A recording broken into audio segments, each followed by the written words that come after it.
Hello rock stars, कैसे हैं आप लोग। तो उम्मीद करता हूँ कि पढ़ाई अच्छी चल रही होगी और पढ़ते भी रहिए। शिखर बैच को एंजॉय करिए, खूब मन से पढ़ाई करिए और कम से कम जितना आप ज़्यादा कर सकते हैं उतना ज़्यादा स्कोर करिए अपने एग्जामिनेशन में। ठीक है, पूरा फिजिक्स वाला फैमिली आपके साथ है।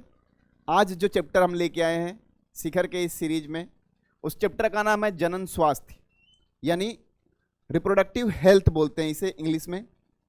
और रिप्रोडक्टिव हेल्थ जब हम पढ़ेंगे तो हम जानेंगे एक्चुअल में कि जनन स्वास्थ्य होता क्या है और हमें किन किन बारों में किन किन चीज़ों के बारे में जानना है। पहली बात तो ये जानना है कि कोई भी चैप्टर पढ़ते हैं तो उस चैप्टर को पढ़ने की ज़रूरत क्या पड़ी। अगर इस बात को हम बसा लें दिल में तो कहीं ना कहीं वो चैप्टर से एक फीलिंग जुड़ जाती है। तो चलिए पहले जानते हैं कि चैप्टर क्या है, क्या पढ़ेंगे इसमें और क्यों पढ़ने वाले हैं। सबसे मेन तो हम ये जानेंगे। तो चैप्टर को अगर हम लिखे तो देखेंगे दो चीज़ों से मिलकर बना हुआ है, जनन और दूसरा लिखा हुआ है स्वास्थ्य। जनन को हम अंग्रेजी में बोलते हैं क्या, रिप्रोडक्टिव या रिप्रोडक्शन। यहां पे बोलेंगे रिप्रोडक्टिव हेल्थ, रिप्रोडक्टिव हेल्थ। ठीक है रिप्रोडक्टिव हेल्थ बोल दिया हमने। चलिए अब रिप्रोडक्शन पढ़े थे हमने पिछली बार, रिप्रोडक्शन हमने पिछले लेक्चर में पढ़ा था। उसमें बताया था रिप्रोडक्शन के बारे में या जनन के बारे में, किसी भी प्राणी की वह प्रक्रिया जिसके द्वारा एक अपनी संतति प्रोड्यूस करता है। यानी एक प्राणी दूसरे प्राणी को जिस प्रक्रिया के द्वारा जन्म देता है उसे ही हम बोलते हैं क्या, रिप्रोडक्शन या जनन बोलते हैं। हमने ये भी देखा था कि जनन हमारे यहाँ दो तरीके से हो सकता है, लैंगिक और अलैंगिक जनन। लैंगिक जनन की जब हमने बात की थी तो बताया था कि ऐसा जनन जिसमें मदर और फादर दोनों की रिक्वायरमेंट पड़ती हो, वहाँ गैमीट बनता है यानी युग्मक बनते हैं और युग्मक का फ्यूजन होता है, संलयन होता है और जाइगोट यानी युग्मनज बनता है। वही जाइगोट जो है भ्रूण बनाता है और भ्रूण का विकास होता है, फिर प्राणी बनता है। ऐसा पढ़ा था हमने। फिर हम देखेंगे इसमें एक टर्म जुड़ गया है इस चैप्टर में, हेल्थ। हेल्थ क्या है भैया तो हेल्थ के बारे में बोले अगर हम तो हेल्थ के बारे में ह्यूमन हेल्थ एंड डिजीज पढ़ेंगे तो इसको डिफाइन किया गया है। लेकिन फिर भी हम यहाँ अगर इसको हम डिफाइन करें, यहाँ हम आपको समझाना चाहें कि हेल्थ होता क्या है। हेल्थ मतलब होता है जो हम सोचते हैं, हमें लगता है कि अगर हम बीमार नहीं हैं तो हम हेल्दी हैं, अगर हम बीमार नहीं हैं तो हम हेल्दी हैं, ऐसा हमें लगता है। या एक जनरल इंसान ऐसा ही सोचता है कि अगर वो किसी तरह के बीमारी से वंचित है तो बोला जाएगा कि वो हेल्दी है। लेकिन जो हमारा विश्व स्वास्थ्य संगठन है, WHO वर्ल्ड हेल्थ ऑर्गेनाइजेशन जो है, उसने हेल्थ को डिफाइन करने के लिए कुछ मेजरमेंट्स रखे। कोई भी इंसान जब शारीरिक रूप से स्वस्थ हो यानी डिजीज फ्री कंडीशन में हो, फिजिकली भी फिट हो यानी शारीरिक रूप से भी स्वस्थ हो, मानसिक तरीके से भी स्वस्थ हो और सोशल तरीके से भी स्वस्थ हो, तब हम इंसान को बोलते हैं क्या कि वो स्वस्थ है, हेल्दी है। यानी केवल डिजीज फ्री होना यानी बीमारी का अभाव होना शरीर में आपके स्वास्थ्य को डिफाइन नहीं करता है। और भी बहुत सारी चीज़ें हैं जो मिला के आपको स्वास्थ्य घोषित करती है। फॉर एग्जाम्पल अगर मैं बताना चाहूँ, भैया आप सोच रहे होंगे कि फिजिकल फिटनेस क्या है। जैसे मान लीजिए कोई बंदा है और क्या हुआ, उससे कोई बीमारी नहीं है लेकिन कहीं गिर गया, चोट लग गई, तो उसको शारीरिक रूप से अगर कोई परेशानी हुई तब भी वो अपना वर्किंग एफिशिएंसी जितना वो कार्य कर सकता था उतना कार्य तो नहीं कर पाएगा। या मान लीजिए उसे कोई मानसिक टेंशन है, कुछ भी हो सकता है, पढ़ाई को लेके, नौकरी को लेके, जॉब को लेके, रिजल्ट के लेके, तो क्या होगा, तो अपना वर्किंग एफिशिएंसी प्रॉपरली नहीं दे पाएगा। यानी हम मोटा मोटी बोले तो स्वास्थ्य हम उसी इंसान को बोल सकते हैं जो 100% इफिशियंट हो अपना कार्य करने के लिए। वो किसी तरह के सामाजिक या मानसिक या शारीरिक समस्या को झेल नहीं रहा हो तो हम बोलेंगे क्या कि वो स्वस्थ है।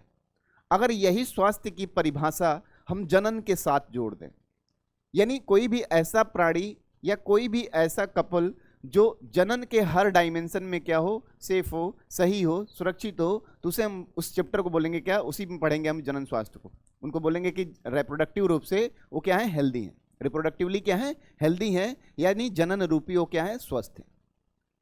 तो जब हम बात करते हैं स्वास्थ्य की तो हमारे साथ स्वास्थ्य कैसे अटेन करें, स्वस्थ कैसे रहें, ये बात तो आएगी ही आएगी। लेकिन अगर कोई स्वस्थ नहीं है तो उसे ठीक कैसे करें, ये भी बात आएगी। यानी जब भी हम डिजीज बोलेंगे या जब भी हम हेल्दी बोलेंगे तो हमें दोनों डायमेंशंस पे फोकस करना पड़ेगा कि अगर हेल्थ इसे कहते हैं तो हेल्दी कैसे रहें, या अगर हेल्दी नहीं है तो कैसे सही करें। तो हम इस चैप्टर में यही पढ़ेंगे, रिप्रोडक्टिव हेल्थ के बारे में और उसके डिफरेंट पहलुओं के बारे में हम चर्चा करेंगे, जानने की कोशिश करेंगे। क्लियर है? चलिए, ये तो बात हो गई कि हम क्यों कर रहे हैं, एक कौन सा चैप्टर पढ़ने वाले हैं और उसमें क्या पढ़ेंगे। जरूरत क्या पड़ी भैया? अगर जरूरत की बात करें, अगर क्या करें, जरूरत की बात करें, किसकी बात करें भैया? जरूरत की, कि जरूरत क्या पड़ी इस चैप्टर को पढ़ने की। तो एक छोटी सी स्टोरी समझ लीजिए। जैसे अगर हम देखें तो सन 2000 में, सन 2000 की बात करें, यानी ईस्वी 2000 की बात करें, तो हमारे यहाँ पूरे विश्व की जो जनसंख्या थी वो लगभग थी कितनी? 2 करोड़, 2 अरब, सॉरी कितनी थी भैया? 2 अरब। ठीक है, सन 2000, सॉरी 1900 में जो जनसंख्या थी क्या थी? 2 अरब थी 1900 में। 1900 में जनसंख्या थी 2 अरब। फिर सन 2000 की बात करें तो यही जनसंख्या कितनी हो गई? 6 अरब। ठीक है, और फिर 2011 की बात करें अगर, तो 2011 की बात करेंगे तो यही जो जनसंख्या हो गई कितनी हो गई? 7.2 अरब। अगर हम देखें यहां पे बहुत ध्यान से, अगर हम यहां बहुत ध्यान से देखें तो देखेंगे कि यहां 100 सालों में जो जनसंख्या में वृद्धि हुई वो लगभग 2 गुनी हुई। निकाल सकते हैं आप कि 2 अरब 3 गुनी हुई, लगभग कितना हुआ? 3 गुना हुआ। कितना भैया? 2 अरब थे और 6 अरब हो गए। फिर यहां बात करें केवल 11 सालों में देखें अगर हम, तो 11 सालों में देखेंगे तो कितना बढ़ गया जनसंख्या? बहुत तेजी से बढ़ा जनसंख्या। बढ़ा कि नहीं? तो दिख रहा होगा जहां 2 अरब से 6 अरब होने में हमें 100 साल लगे, वहां 6 अरब से 7.2 अरब होने तक मात्र 11 साल लगा। तो एक टर्म जुड़ा इसके साथ, एक नाम जुड़ा इसके साथ, जिसको बोला गया जनसंख्या विस्फोट। क्या जोड़ा गया? जनसंख्या विस्फोट। यानी जनसंख्या विस्फोट की कंडीशन आ गई। विस्फोट हम तब कहते हैं जब कोई चीज बहुत तेजी से हो रहा हो। जब कोई चीज बहुत तेजी से हो रहा हो तो उसे हम कहते हैं विस्फोट हो गया। तो जनसंख्या विस्फोट की कंडीशन आ गई, पॉपुलेशन एक्सप्लोजन की कंडीशन आ गई। तो ये समाज में, अब भाई जनन स्वास्थ्य पढ़ रहे हो सर, पॉपुलेशन एक्सप्लोजन हो रहा है, पॉपुलेशन तेजी से बढ़ रहा है, तो अच्छी बात है, लेकिन इसके क्या है? कुप्रभाव है। कैसे कुप्रभाव है भाई? तो जैसे मान लीजिए कि हम जहां पे भी रहते हैं, जिस लैंड पे रहते हैं, तो हमारे लिए रिसोर्सेस चाहिए, संसाधन चाहिए, और उस संसाधन का दोहन हम करते हैं कहाँ से? जहाँ पे रहते हैं वहीं पे। हमें खाने के लिए चाहिए, हमें रहने के लिए घर चाहिए, हमें खाने के लिए खाना, रहने के लिए घर, पहनने के लिए कपड़ा, ये तमाम बेसिक नेसेसिटी, तमाम बेसिक ज़रूरतें हैं हमारी। फॉर एग्जाम्पल, अगर इस बात को हम समझाना चाहें कि समस्या कहाँ से जनरेट होगी, तो समस्या जनरेट करने के कारक को अगर हम जानना चाहेंगे कि भैया कैसे वो कारक है, तो फॉर एग्जाम्पल अगर एक एग्जाम्पल लूँ आपके लिए कि भैया ऐसी कंडीशन है, मान लीजिए पृथ्वी है आपकी, मान लीजिए क्या है? ये पृथ्वी है आपकी, तो भैया इस पे पानी भी है, सॉरी क्या है? पानी भी है। मान लीजिए इतने एरिया में क्या है? पानी है। फॉर एग्जाम्पल केवल हम आपको समझा रहे हैं। और रहने के लिए हम इतने लैंड का इस्तेमाल करते हैं, हम रहने के लिए इतने लैंड का इस्तेमाल करते हैं, ये धरती है जिस पे हम रहते हैं। तो मान लीजिए हमारी कुछ पॉपुलेशन है, अभी हमारी कुछ जनसंख्या है जो यहाँ पे अपना घर बनाई हुई है और यहाँ से क्या करती है? खेती करती है, यानी कृषि करती है, या तमाम एक्टिविटीज करती है जिससे वो संसाधन जनरेट करती है। मान लीजिए इस पॉपुलेशन में अभी 100 लोग रह रहे थे तो 100 घर है, लेकिन धीरे धीरे धीरे धीरे धीरे धीरे अगर इनकी जनसंख्या बढ़ती चली जाए तो रिसोर्सेस का डिमांड भी बढ़ता चला जाएगा। जैसे कि भैया जब जनसंख्या बढ़ेगी तो घर भी चाहिए, तो मान लीजिए घर बनाने के लिए थोड़ा सा और लैंड इस्तेमाल कर लिया हमने। अब जो हमारे पास इतना रिसोर्स के लिए था, अब कितना बचा? इतना। जमीन कम हुई, कम हुई, हाँ भैया कम हो गई, जमीन कम हो गई, लेकिन हमने देखा कि खाने का डिमांड तो भाई बढ़ गया। क्यों भैया? क्योंकि जनसंख्या बढ़ गई। जहां 100 लोग केवल खाना खाते थे इस लैंड पे, अब 200 लोग हो गए। और क्या हुआ भैया? तो 200 लोग के साथ साथ कृषि के लिए जो उपजाऊ जमीन थी उसको भी हमने कम कर दिया। क्यों? क्योंकि बाकी जमीन पे हमने घर भी बना दिए, क्योंकि हमें रहने के लिए घर भी चाहिए था। तो धीरे धीरे धीरे धीरे जो हमारा रिसोर्स है, जैसे जैसे पॉपुलेशन बढ़ती चली जाएगी तो लिमिटेड रिसोर्स होने के नाते रिसोर्स का दोहन बढ़ जाएगा, और इस कंडीशन में क्या होगा, डिमांड भी तो बढ़ेगा। डिमांड बढ़ेगा तो फिर तमाम समस्याएं क्रिएट होंगी, कोई खाएगा कोई नहीं खाएगा, कोई पाएगा कोई नहीं पाएगा, क्योंकि इस लिमिटेड रिसोर्स से ही इस पॉपुलेशन को सरवाइव करना है। तो तमाम शारीरिक सामाजिक कुरीतियां डेवलप होनी स्टार्ट हो गई, जैसे बेरोजगारी, चोरी या अन्य समाज में जो कुरीतियां व्याप्त हैं, वो जनसंख्या विस्फोट उसका कारण बना। तो मेन बात आई कि भैया इसे कंट्रोल कैसे किया जाए, क्योंकि ये सामाजिक कारण अगर बनेगा, यानी वही पुरुष या वही मानव जो आज सही था जिसके बारे में हम बात कर रहे थे, और जब हम स्वास्थ्य को डिफाइन कर रहे थे तो हमने बताया था कि कोई भी इंसान केवल डिजीज फ्री स्टेट में है इसका मतलब वो हेल्दी नहीं है। वो अपने समाज के लिए भी स्वस्थ होना चाहिए, वो शारीरिक रूप से भी स्वस्थ होना चाहिए, और वो मानसिक रूप से भी स्वस्थ होना चाहिए। लेकिन मान लीजिए इसी पॉपुलेशन में खाना ना खाने की वजह से 4 लोग चोर निकल गए, सामाजिक रूप से तो स्वस्थ नहीं हुए। यानी हमें स्वास्थ्य के हर पहलू पे ध्यान देना है, लेकिन इस चैप्टर में हमें किस पे ध्यान देना है, जनन रूपी स्वास्थ्य के बारे में ध्यान देना है कि हम पॉपुलेशन बढ़ाएंगे, ऐसा नहीं है। रिप्रोडक्शन करना एक नेचुरल फिनोमिना है, हर प्राणी का यह धर्म है कि अपनी संतति को आगे बढ़ाए, लेकिन संतति को इतना ही आगे बढ़ाए जितने में क्या हो, सामाजिक कुरीतियां शुरू ना हो जाएं।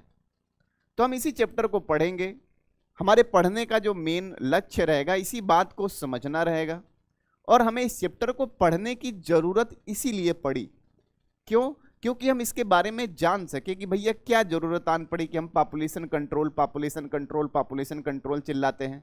तो हम इसलिए चिल्लाते हैं क्योंकि जब हम स्वास्थ्य को पढ़ते हैं तो हम देखते हैं स्वास्थ्य बहुत ब्रॉड डायमेंशन का टर्म है जो डिफाइन किया गया है विश्व स्वास्थ्य संगठन द्वारा। क्लियर है, इतनी बात कंफर्म हो गई कि हम चैप्टर पढ़ने क्यों जा रहे हैं, और उसको हमने समराइज भी किया जो आपके एनसीईआरटी में लिखा होगा।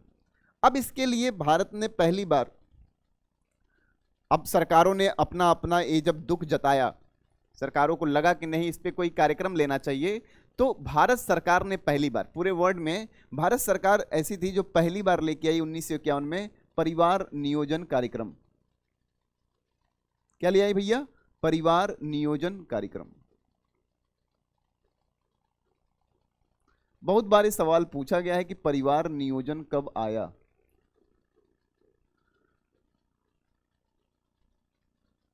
परिवार नियोजन कार्यक्रम लेके भारत सरकार 1951 में पहली बार कोई देश जो इस बात पे कदम उठाया, वो कौन था, भारत था। कौन था भैया, भारत। ठीक है, दूसरा कार्यक्रम भी बहुत इसके तहत, परिवार नियोजन कार्यक्रम के तहत बहुत सारे कार्यक्रम लॉन्च किए गए। फॉर एग्जांपल अगर हम देखें तो आरसीएच का जिक्र सुना होगा, रिप्रोडक्टिव चाइल्ड हेल्थ,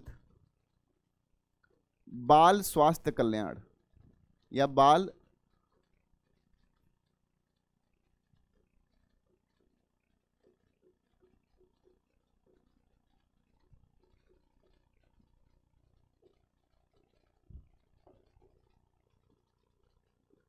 स्वास्थ्य कल्याण योजना, आरसीएच प्रोग्राम कहते हैं। ठीक है, तमाम कार्यक्रम लाया गया परिवार नियोजन कार्यक्रम के अंतर्गत। टारगेट या उद्देश्य यही था कि हम समाज को, जो कि अभी भी हम रिप्रोडक्शन के बारे में खुल के बात नहीं कर पाते, हम बताएं कि भैया रिप्रोडक्शन अगर कम होगा तब भी उसके नुकसान है, यानी जनन अगर कम होगा तब भी नुकसान है, और जनन जरूरत से ज़्यादा होगा तब भी नुकसान है। तो इसके बारे में अवेयरनेस फैलाया जाए। जैसे क्यों अवेयरनेस फैलाया जाए, आपको भी पता होगा कि हमारे देश की साक्षरता दर यानी लिटरेसी रेट बहुत कम है। लिटरेसी रेट बहुत कम होने की वजह से जो लोग कम पढ़े लिखे होते हैं उनको सही ज्ञान देना और सही तरीके से ज्ञान देना थोड़ा सा डिफिकल्ट होता है, उनको चीज़ों का नॉलेज भी नहीं होता है। तो अभी भी हमारे समाज में मिथ व्याप्त था। क्या मिथ व्याप्त था, कि जो संतान होती है वो भगवान की देन होती है।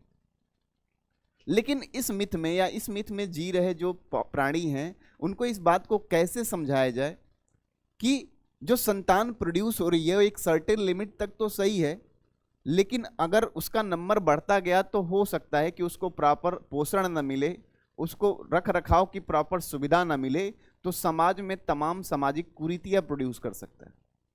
तो इसके लिए तमाम भारत सरकार ने प्रयास किए, नुक्कड़ नाटक के थ्रू या तमाम स्लोगन्स बनाए गए, हम दो हमारे दो, ऐसे करके तमाम गांव में देखा होगा आपने, तमाम ऐसे कार्यक्रम भी देखे होंगे। अभी पंचायत जो आ रही थी आपके यहाँ, पंचायत एक वेब सीरीज है जिसपे दिखाया गया है कि गांव में कैसे परिवार नियोजन को लेके सरकार ने स्लोगन्स लिखवाए थे।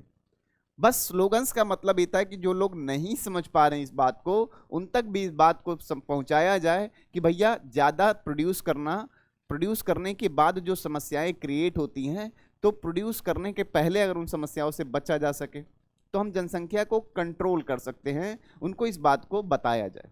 तो इस कार्यक्रम के तहत भारत सरकार ने तमाम शुरुआत की, तमाम चीज़ें गांव-गांव तक पहुंचाने का कार्यक्रम शुरू किया, ताकि हम अपने यहाँ पॉपुलेशन में जो रह रहे लोग हैं उनको ये बता सकें कि इससे समस्याएं क्रिएट होती हैं, तो प्रोड्यूस उतना ही करें जितने का रख रखाव हो सके। इनके बारे में सवाल पूछा गया है, इनके साल के बारे में सवाल पूछा गया है, कभी कभी आपसे इनके फुल फॉर्म पूछे गए। ठीक है, तो बहुत ही ज़्यादा टफ टॉपिक नहीं है, बहुत ही ध्यान से बस सुनना है, समझ लेंगे तो एनसीईआरटी की एक एक लाइन आपकी क्या होगी, क्लियर हो जाएगी। चलिए बात करेंगे आगे कि भैया और क्या जानना चाहते हैं हम। तो जो शुरुआत हुई, तो किसी भी जगह के पॉपुलेशन को बढ़ाने के लिए जो फैक्टर्स रिस्पॉन्सिबल हैं, जो कारक हैं, हम उनको थोड़ा जान लें कि कौन कौन से ऐसे कारक हैं भाई जिसके वजह से हमारे किसी जगह का पॉपुलेशन यानी जनसंख्या में वृद्धि होती है। तो चलिए उन कारकों का जिक्र कर लें अगर, तो हम देखेंगे कौन कौन से कारक हैं। जैसे मान लीजिए हम आपको डायग्रामेटिकली समझाना चाहें उन कारकों के बारे में, तो मान लीजिए हमने किसी जगह को दिखाया, ये लोकल कोई एरिया है, कोई लोकल एरिया है, इस एरिया में मान लीजिए कुछ पॉपुलेशन यानी कुछ लोग रह रहे होंगे। मान लीजिए हम कह रहे हैं आज के डेट में यहाँ पे 100 लोग हैं, आज के डेट में, क्योंकि हम बहुत जनरलाइज करके आपको समझाना चाहते हैं, हम बुकिश लैंग्वेज में इस चैप्टर को समझाना ही नहीं चाहते हैं, हम ऐसा समझाना चाहते हैं कि आप समझ जाएं अपनी भाषा में, ताकि आपको सारे कॉन्सेप्ट्स क्लियर हों, आप एग्जामिनेशन हॉल में सही से रिप्रेजेंट कर सकें, लिख सकें। मान लीजिए कोई जगह है जहाँ की पॉपुलेशन, जहाँ की जनसंख्या कितनी है, 100 है। चलिए भैया अच्छी बात है। अब यहाँ की जनसंख्या किन किन कारकों की वजह से बढ़ सकती है या घट सकती है, अगर हम इसकी बात करें तो किन किन कारकों की वजह से या कौन कौन से कारक हैं जो किसी जगह की जनसंख्या को बढ़ाने या घटाने में रिस्पॉन्सिबल होते हैं। तो पहले तो भैया जन्म, क्या भैया, जन्म। बेसिकली इसे हम नेटलिटी बोलते हैं, अंग्रेजी में क्या बोलते हैं, नेटलिटी। जन्म कितना हुआ, अभी हम इसका जो तीर दिखा रहे हैं, जो एरो दिखा रहे हैं, उसका भी मीनिंग बताएंगे। फिर इस पॉपुलेशन में कितने लोग गुजर गए, यानी डेथ कितना हुआ, मृत्यु कितनी हुई, इसे कहते हैं मोर्टेलिटी।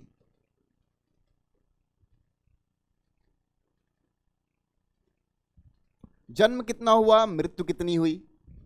फिर भैया और भी कारक है, मान लीजिए यहां से कुछ लोग ऐसे भी होंगे इस पॉपुलेशन से जो शिक्षा के या पैसा कमाने के या जॉब के या किसी पर्पज से यहां से बाहर जाते हो, तो उसे हम कहते हैं इमाइग्रेशन।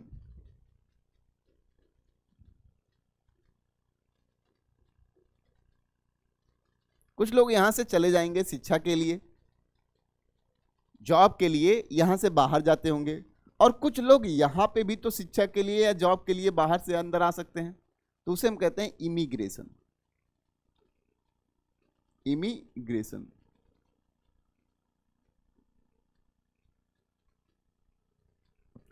यानी ये वो फैक्टर्स हैं जिनको अगर हम देखें तो क्या करते हैं, किसी जगह की जनसंख्या को बढ़ाने में मददगार होते हैं। किसी जगह की जनसंख्या को बढ़ाने में क्या होते हैं, मददगार होते हैं। आज यहाँ पे 100 लोग हैं, बहुत ध्यान से समझिएगा। तो यहाँ 100 लोग का जो पॉपुलेशन, जो 100 लोग की जनसंख्या है, वो किन किन फैक्टर्स या किन किन कारकों से प्रभावित होगी। अब ध्यान दीजिएगा, अगर हम बोले कि यहाँ 100 लोग के पॉपुलेशन में 5 नए लोग जन्म लिए, 10 नए लोग जन्म लिए फॉर एग्जाम्पल,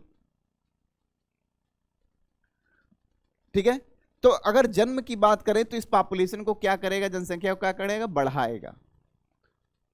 यानी 10 लोग नए आ गए इस पॉपुलेशन में, जन्म लेने का मतलब यही हुआ। फिर हम बात कहें कि भैया यहां से 5 लोग की मृत्यु भी हो गई,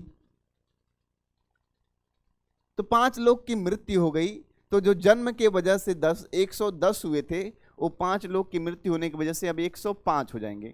यानी मृत्यु जो होती है वो क्या करती है, जनसंख्या को घटाती है। फिर भैया हमें बोल रहे हैं कि चलो इन दोनों को मिला ले अगर हम, तो अभी 105 लोग हो गए, क्योंकि 10 लोग नए आए थे, 5 लोग पुराने जो थे वो उनकी मृत्यु हो गई, 105 लोग हो गए।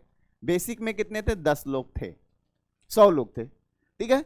अगर हम बात करें इमिग्रेशन में, हमने बोला कि इस पर्टिकुलर लोकल जगह की जहाँ की बात कर रहे हैं हम, जिस एरिया की बात कर रहे हैं, मान लीजिए वहाँ 10 लोग पढ़ने के पर्पज से या नौकरी के पर्पज से, नौकरी की तलाश में यहाँ आए। अब यहाँ की जनसंख्या कितनी हो गई, 115 हो गई। लेकिन हमने ये भी बोला कि यहां से भी कुछ लोग बाहर गए हैं पढ़ने या नौकरी की तलाश में। मान लो हमने बोल दिया कि 10 लोग गए बाहर, 10 लोग आए भी, 10 लोग बाहर भी गए, तो जनसंख्या कितनी हो गई, 5। यानी ये फैक्टर्स है, किसी भी जगह के पॉपुलेशन को बढ़ाने के लिए जो प्रभावी कारक हैं वो यही 4 कारक है कि वहां की जनसंख्या बढ़ रही है, घट रही है या स्टेबल है। जब इकोलॉजी चैप्टर हम पढ़ेंगे तो इसके बारे में चर्चा भी होगा कि अगर हम अपने यहाँ जनसंख्या की बात करें, डेमोग्राफी की बात करें, जनसंख्या की बात करें और जनसंख्या पे रह रहे लोगों की बात करें, तो हमारे यहाँ डेमोग्राफी जो होता है कुछ ऐसा शो होगा। कैसा शो होगा भैया, हमारे यहाँ 3 तरह के पॉपुलेशन या 3 तरह के लोग रहते हैं डेमोग्राफी में हमारे। कौन कौन से भैया, तो अगर हम देखें इनको तो हमने ग्राफ को लगभग ऐसे बना के हम लोग दिखाते हैं। ग्राफ को क्या ऐसे बना के दिखाते हैं। हमारे पास कई तरह के डेमोग्राफिक ग्राफ हो सकते हैं, लेकिन यहाँ पे मैं आपको ऐसे दिखाऊं तो हम जिताना क्या चाहते हैं कि मान लीजिए कि यहाँ कुछ नंबर ऑफ पॉपुलेशन होगा, यहाँ कुछ नंबर ऑफ पॉपुलेशन हमने शो कर लिया। और किसके हिसाब से शो किया, उनके एज के हिसाब से शो किया। किस एज के हिसाब से, तो रिप्रोडक्टिव एज के हिसाब से, यानी जनन उम्र जो है उनके हिसाब से। हमने बोला कि यहाँ ये जो पॉपुलेशन रिप्रेजेंट कर रहा है, यानी ये देख रहा होगा कि नंबर ऑफ पॉपुलेशन यानी जनसंख्या ज़्यादा है, वो ऐसे लोगों का है जो प्री रिप्रोडक्टिव फेज में। किसमें भैया, प्री रिप्रोडक्टिव फेज में, यानी अभी ये रिप्रोडक्टिवली मेच्योर नहीं है, इतना मेच्योर नहीं है कि ये जन्म दे सकें या नए संतति को प्रोड्यूस कर सकें। हमने बोला कि जो इतनी पॉपुलेशन है वो क्या है, रिप्रोडक्टिव फेज में है।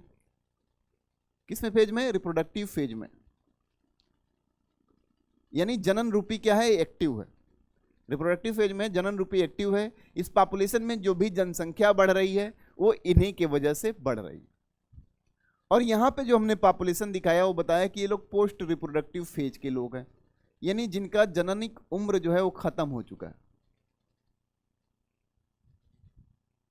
जिनका जननिक उम्र जो है क्या है, खत्म हो चुका है। यानी किसी भी एरिया के उस समय के पॉपुलेशन को डिटरमाइन कौन करता है, कौन, रिप्रोडक्टिव फेज में जो प्रेजेंट वहां की पॉपुलेशन है।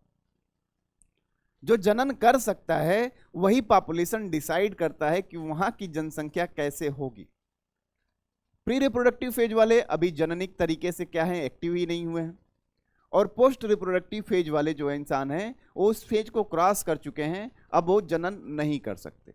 यानी प्रेजेंट की बात करें, अगर हम प्रेजेंट की बात करें तो प्रेजेंट में कौन रिस्पॉन्सिबल है यहाँ की जनसंख्या बढ़ाने के लिए, तो जितने भी नागरिक यहाँ के इस फेज में होंगे, इस उम्र में होंगे कि वो जनन कर सकें, वही उस जगह के जनसंख्या को बढ़ाने या घटाने के लिए जिम्मेदार होंगे। क्लियर है।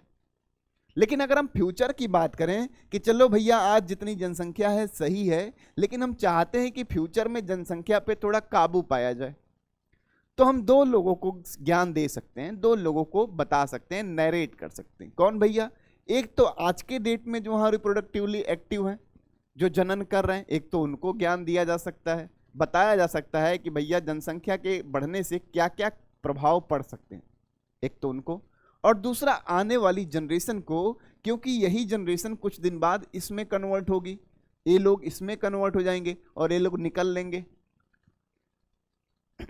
क्लियर है।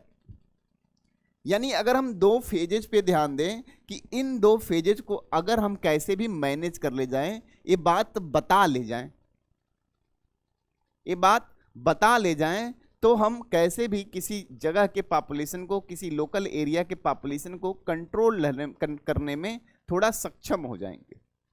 यही 2 फेज हैं, ये जो रिप्रोडक्टिव फेज में जो जनसंख्या, जो पॉपुलेशन, जो नागरिक हैं, वो इस समय के यानी वर्तमान में जो जनसंख्या बढ़ रही होगी उसके लिए जिम्मेदार है। और जो प्री रिप्रोडक्टिव फेज में रह रहे इंडिविजुअल हैं या प्री रिप्रोडक्टिव फेज में जो इंडिविजुअल्स हैं वो फ्यूचर में बढ़ने वाली जनसंख्या के लिए जिम्मेदार होंगे। यानी आज से अगर हम डिसाइड करें तो दो तरह के लोगों को अगर हम अवेयर कर दें कि भैया अगर जनसंख्या बढ़ेगी तो ये तमाम कुरीतियां डेवलप हो सकती हैं, तो हम कहीं ना कहीं ये लक्ष्य बना लें अगर कि चलो हम आने वाले समय तक जनसंख्या पे इतना काबू पा सकते हैं। यानी ये तो हमारा लक्ष्य रहा, ये हमारा रिमोट जोन रहा कि भैया हमें इनको ज्ञान देना है। क्योंकि जनसंख्या पे अगर हम कंट्रोल चाहते हैं तो जनसंख्या बढ़ाने के लिए जो जिम्मेदार हैं या होंगे, हम उनको अगर अवेयर करें तो कहीं ना कहीं पॉपुलेशन पे कंट्रोल कर सकते हैं।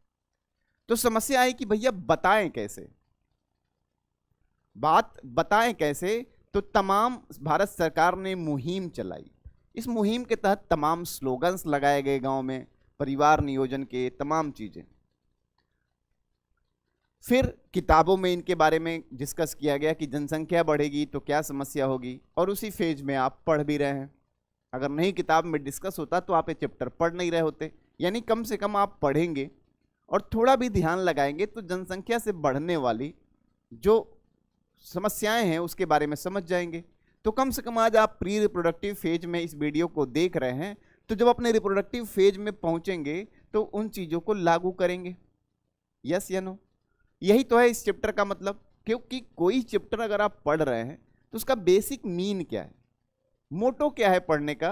क्योंकि आप पढ़े लिखे बोले जाएंगे, समाज के संभ्रांत इंसान प्राणी बोले जाएंगे, तो आप औरों से क्यों अलग हैं? क्योंकि आपको समाज में रहने के लिए जितनी भी अच्छी चीज़ें ज़रूरत की है उसको आपको शिक्षा में दी गई, तभी तो आप शैक्षिक बोले जाते हो, लिटरेट बोले जाते हो। और आपसे सब कोई उम्मीद रखता है कि आप एक शैक्षिक इंसान की तरह पेश आएंगे, बर्ताव करेंगे।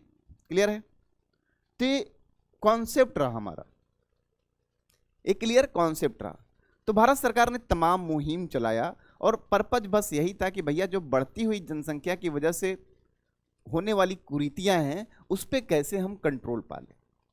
चलिए, दो डायमेंशन है हमारे पास, समझिएगा। एक तो वो लोग जो जनसंख्या को बढ़ा रहे हैं, एक तो वो लोग जो जनसंख्या को बढ़ा रहे हैं, तो उन्हें हमें बताना है कि भाई जनसंख्या ना बढ़ाओ, इन इन चीज़ों का इस्तेमाल कर सकते हैं आप जनसंख्या को कंट्रोल करने के लिए। एक तो वो लोग हो गए। दूसरा, हमें उन लोगों का भी साथ देना है जो किसी न किसी वजह से प्राणी या नए संतति को जन्म नहीं दे पा रहे। क्योंकि हम तो जनन स्वास्थ्य की बात कर रहे हैं, तो हम ओवर प्रोडक्शन पे भी बात करेंगे। यानी जो ज़्यादा कर रहे हैं उनको कंट्रोल में करना, और जो नहीं प्रोड्यूस कर पा रहे हैं उनको इस लेवल तक लाना कि वो प्रोड्यूस कर सकें, अपनी संतति को बनाए रख सकें। यानी जननिक रूप से जो ज़्यादा एक्टिव है उसे भी कंट्रोल करना, और जो जननिक रूप से इनएक्टिव है उसे क्या करना, सही करना, एक्टिव करना। ये हमारा धर्म बनता है। तो इस चैप्टर में दो लोगों के बारे में बात की गई है कि जो जननिक रूप से एक्टिव हैं उनको क्या ज्ञान दिया जाए, कैसे बताया जाए कि भैया आप इन इन मेथड्स का इस्तेमाल करके जनसंख्या पे काबू पा सकते हैं। क्लियर है?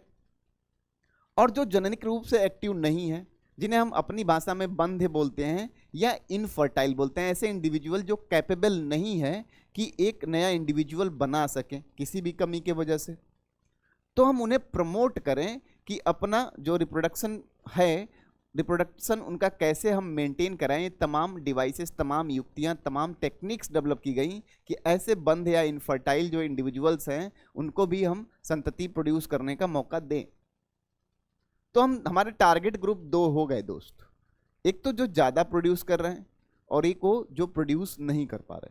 देखिए, फीलिंग के साथ पढ़िएगा चैप्टर को तो बहुत आसान है, अदरवाइज क्या होगी, समस्या होगी, रटना पड़ेगा। तो मेन टारगेट ग्रुप इससे समझ सकते हैं कि हमारे पास दो टारगेट ग्रुप है। एक, जनसंख्या अगर बढ़ रही है तो जनसंख्या बढ़ने के लिए जिम्मेदार जो लोग हैं समाज के, तो एक तो वो लोग जो रिप्रोडक्टिव फेज में हैं, जो आज भी प्रोड्यूस कर रहे हैं और जननिक रूप से क्या है, एक्टिव है, एक तो उनको ज्ञान दिया जाए।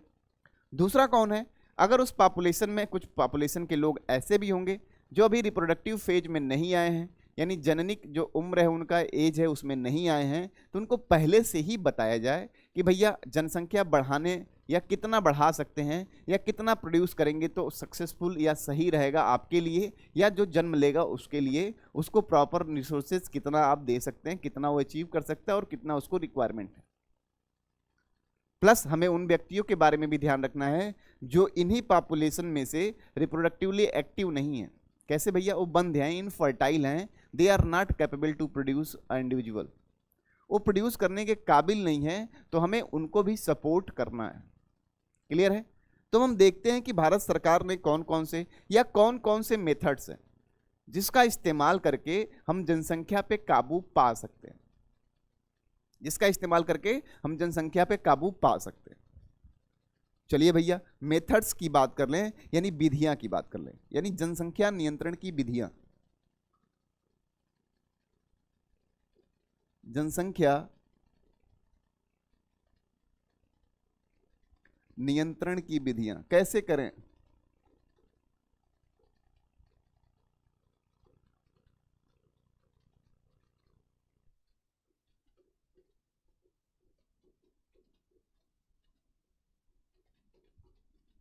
ठीक है, methods of birth control, methods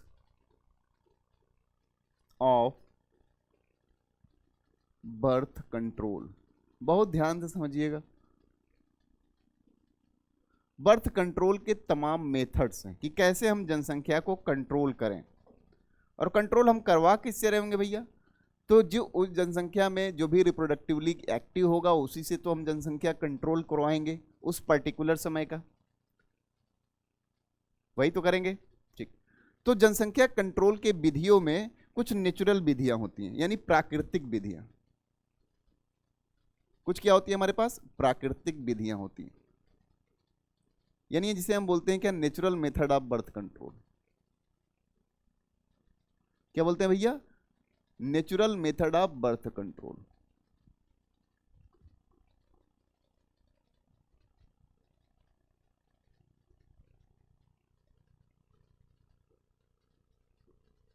natural method, अब हम जानेंगे भैया ये नेचुरल मेथड क्या होता है, प्राकृतिक विधियां जिसे हम कह रहे हैं वो क्या होती हैं। तो नेचुरल मेथड के बारे में देखेंगे कि नेचुरल मेथड होता क्या है।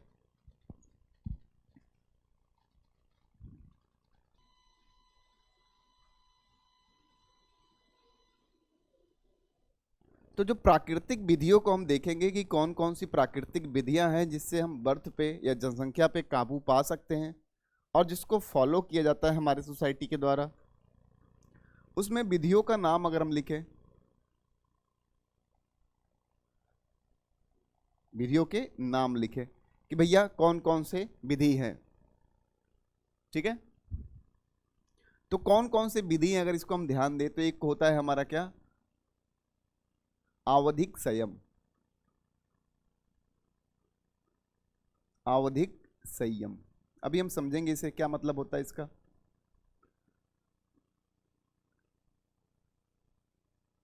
इसे हम बोलते हैं पीरियाडिक एब्सेंटिज्म।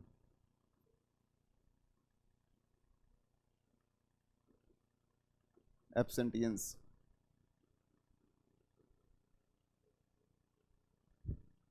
दूसरा हमारे पास क्या होता है? बाह्य स्खलन।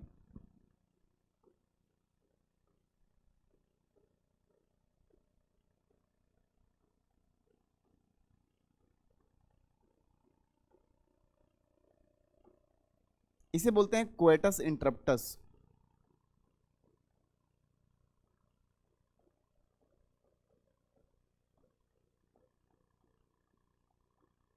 ठीक है, दूसरा क्या होता है? बाह्य स्खलन यानी कोएटस इंटरप्टस कहते हैं। और तीसरा हमारे पास मेथड जो होता है उसे कहते हैं स्तनपान अनार्तव।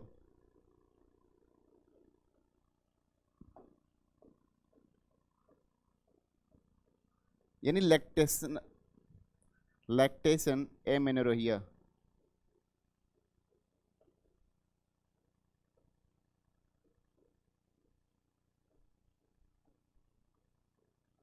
ठीक है, हमारे पास ये तीन विधि है, तीन विधियों का जिक्र हमारे सिलेबस में, हमारे एनसीईआरटी में किया गया है। तो हम तीनों की बात करेंगे और तीनों को बात करके याद नहीं करेंगे, तीनों को समझने का प्रयास करेंगे। एक होता है आवधिक संयम, दूसरा होता है बाह्य स्खलन यानी कोएटस इंटरप्टस, और तीसरा होता है स्तनपान अनार्तव। यानी हम बात करेंगे किसके बारे में, लैक्टेशनल एमेन्योर्हिया के बारे में। हमारे पास 3 टर्म्स हैं दोस्त, तीनों को समझना, हमें रटना नहीं है। तो पहले पे चलें, जिसे हम कहते हैं कि आवधिक संयम या पीरियोडिक एब्सेंटियंस। इसका मतलब क्या होता है, आवधिक संयम होता क्या है? तो आवधिक संयम को अगर हमें समझना हो कि भैया आवधिक संयम क्या होता है, तो मान लीजिए हम इसके पहले आतर्व चक्र को थोड़ा सा आपको रिकॉल कराएं। किसको? आतर्व चक्र को थोड़ा सा रिकॉल कराएं कि भैया जो मेंस्ट्रुअल साइकिल था वो कैसा था। मेंस्ट्रुअल साइकिल को थोड़ा सा याद रखिएगा, थोड़ा समझने का प्रयास करिएगा।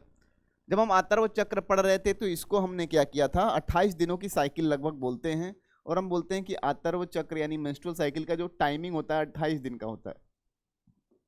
इसे हमने कहा था मेंस्ट्रुअल फेज या ब्लीडिंग फेज बोला था, जो कि 3 से 5 दिन का होता है, बताया गया था 3 से 5 दिन का। अच्छा, दूसरा जो फेज इसके बाद स्टार्ट हुआ था उसे बोला गया था पुटकीय प्रावस्था यानी फॉलिक्यूलर फेज बोला गया था। क्या बोला गया था भैया? फॉलिक्यूलर फेज, पुटकीय प्रावस्था। याद होगा, लेक्चर देखा होगा ध्यान से तो याद होगा। फिर बोला गया था जो यहाँ पे स्टेज जो बताया गया था वो बताया गया था अंडोत्सर्ग। क्या बताया गया था भैया? अंडोत्सर्ग। अंडोत्सर्ग के बाद जो प्रावस्था थी उसे बोला गया था स्रावी प्रावस्था। ऐसे करके 4 स्टेजेज में हमने मेंस्ट्रुअल साइकिल को डिवाइड किया था, याद होगा। इसे हम मेंस्ट्रुअल फेज या ब्लीडिंग फेज कहते थे। मेंस्ट्रुअल या ब्लीडिंग फेज याद है, 3 से 5 दिनों की साइकिल हुआ करती थी। इसे हम कहा करते थे फॉलिकुलर फेज यानी पुटकीय प्रावस्था।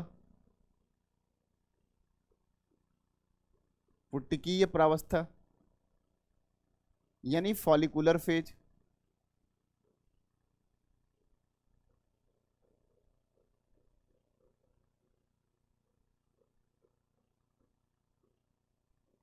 इसे हम कहा करते थे अंडोत्सर्ग यानी ओवुलेटरी फेज।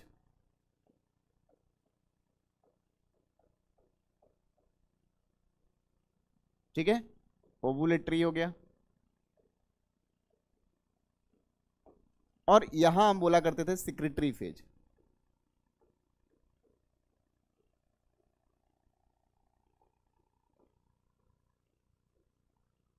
यानी स्रावी प्रावस्था। बहुत ध्यान से देखिएगा, अगर ये फेज पढ़ा होगा मेंस्ट्रुअल साइकिल का तो आवधिक संयम जो है आपको समझ में आना स्टार्ट हो जाएगा।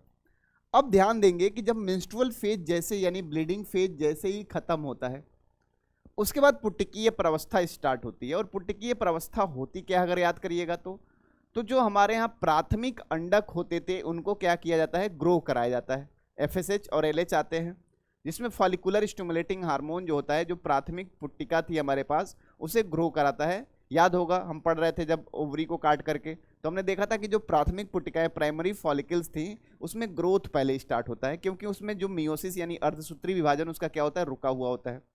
तो फॉलिकुलर स्टिमुलेटिंग हार्मोन आता है और उसमें ग्रोथ यानी जो भी उसका मियोसिस है वो कंप्लीट कराता है, कंप्लीट कराने का प्रयास करता है। तो यहाँ तक पहुँचते पहुँचते ग्राफी पुट्टिका बन गई रहती है, याद होगा।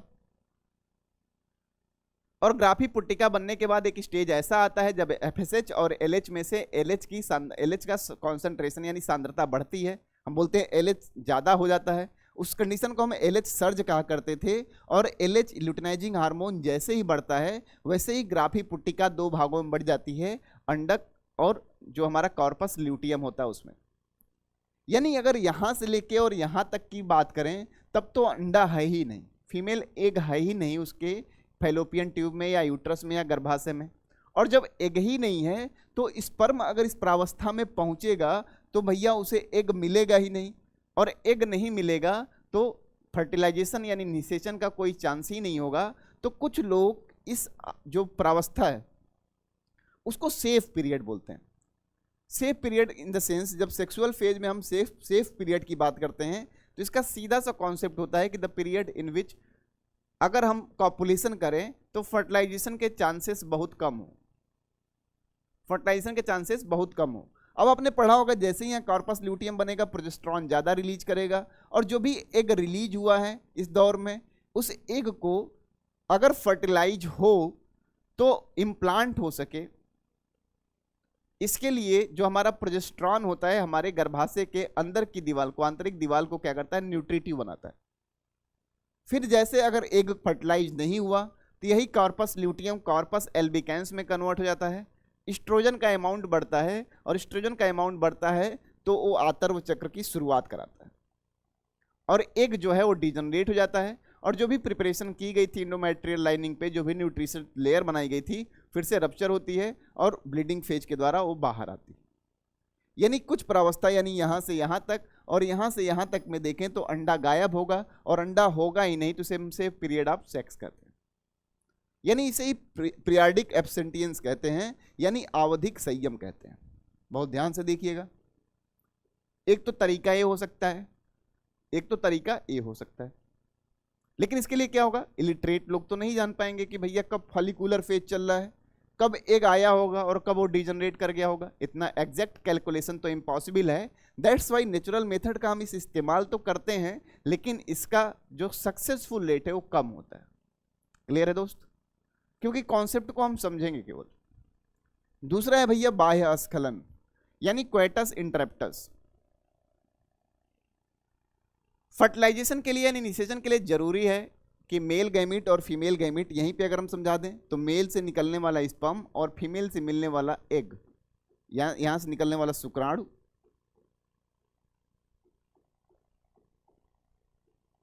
और यहां से निकलने वाला जो अंडा है, जब ये दोनों मिलेंगे तभी जाके क्या होगा, निषेचन होगा। तभी तो होगा भैया, तभी तो निषेचन होगा।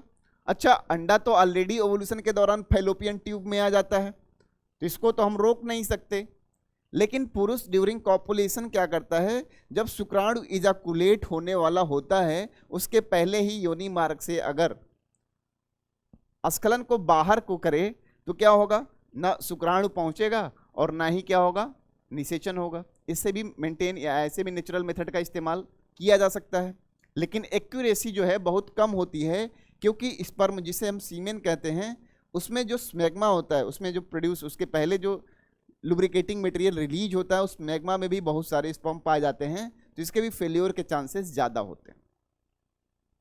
तो आवधिक संयम, बाह्य स्खलन, क्वेटस इंटरेक्टस बोलें या पीरियोडिक एब्सेंटियंस बोलें, तो ये मेथड्स हैं जिसके तहत हम क्या कर सकते हैं, नेचुरली पॉपुलेशन पे कंट्रोल पा सकते हैं, लेकिन इसका सक्सेस रेट थोड़ा कम होता है। ठीक है, इतनी बात समझ में आ गई भैया। फिर हम बात करें स्तनपान अनार्तव, यानी क्वेट लैक्टेशनल एमेनोरोहिया। जो स्तनपान कराने वाली महिलाएं होती हैं उसमें जो हार्मोनल बैलेंस होता है उसके वजह से क्या होता है, उस पर्टिकुलर ड्यूरेशन में, जैसे मान लीजिए कि एक मदर है जो 9 मंथ तो बेबी को अपने पेट में रखती है और लगभग 6 मंथ तक क्या कराती है, फीडिंग कराती है, मिल्क फीडिंग कराती है, मिल्क फीडिंग कराती है। तो बेबी के जन्म से 6 मंथ तक लगभग वो मिल्क फीडिंग कराती है। तो इस दौरान जो होता है वो हार्मोनल डिसबैलेंस की वजह से, हार्मोन्स की वजह से यहाँ पे मेंस्ट्रुअल साइकिल या एग का फॉर्मेशन नहीं या ओवुलेशन नहीं होता है। अब ओवुलेशन नहीं होता है, उसी स्टेज को हम बोलते हैं क्या, लैक्टेशनल एमेनोरोहिया। ठीक है, तो लगभग 6 मंथ तक, यानी गेस्ट्रेशन पीरियड जब बीतेगा, बेबी जन्म लेगा, तो 6 महीने तक लगभग माँ जो है बच्चे को दूध पिला रही होती है और उस मिल्क फीडिंग स्टेज में जो है मेंस्ट्रुअल साइकिल नहीं पाया जाता। इसे हम बोलते हैं क्या, lactational amenorrhoea, and that is also safe period for the sex. ठीक है, तो अगर हम बात करते हैं तो हमारे पास 3 मेथड जो है, ये क्या है भैया, ये हमारे नेचुरल मेथड्स है। क्या है भैया, नेचुरल मेथड्स हैं जिनका हम इस्तेमाल करें, लेकिन एक बात जरूर ध्यान रखिएगा, इनका सक्सेस रेट थोड़ा कम होता है या बहुत कम होता है, क्योंकि एक्यूरेसी बहुत चाहिए, एक्यूरेसी या एक्यूरेट बहुत होना चाहिए, अदरवाइज नहीं होगा सक्सेस। क्लियर है, चलिए इतनी बात हो गई। फिर भैया और कौन सी विधियां हैं, और विधियों की बात करेंगे तो ये तो नेचुरल विधि रही। फिर हम पढ़ते हैं क्या, बैरियर विधि के बारे में। क्या पढ़ते हैं, बैरियर मेथड, यानी अवरोध, रोध विधि। रोध,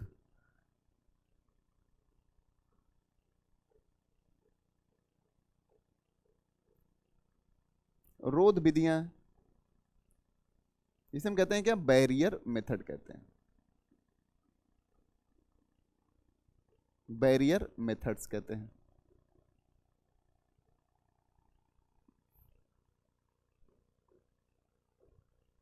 जानते हैं भैया कि रोध विधि कौन कौन सी है, बैरियर मेथड्स कौन कौन से हैं? बैरियर मेथड्स कौन कौन से हैं भैया? किस तरह का बैरियर, कौन सा बैरियर, किस बैरियर का इस्तेमाल कर रहे हैं? तो हम बैरियर मेथड्स का जिक्र करते हैं। चलो भैया बैरियर मेथड देख लेते हैं कौन कौन से हैं, थोड़ा डायग्रामेटिकली इसे समझ भी लेते हैं, डायग्रामेटिकली समझ लेते हैं। तो जब हम रोध विधियों का जिक्र करेंगे कि भैया कौन कौन सी ऐसी विधियां हैं जो रोध यानी बैरियर बनाती हैं, तो बैरियर कहने का हमारा मतलब क्या है पहले ये समझ लेते हैं कि बैरियर है क्या। बैरियर हम कहते किसे हैं भाई? तो बैरियर कहने का सीधा सा मतलब है कि अगर निषेचन होगा तो जरूरी है कि मेल से निकला हुआ शुक्राणु मिले, मेल से निकला हुआ शुक्राणु और फीमेल का अंडा मिले। अच्छा,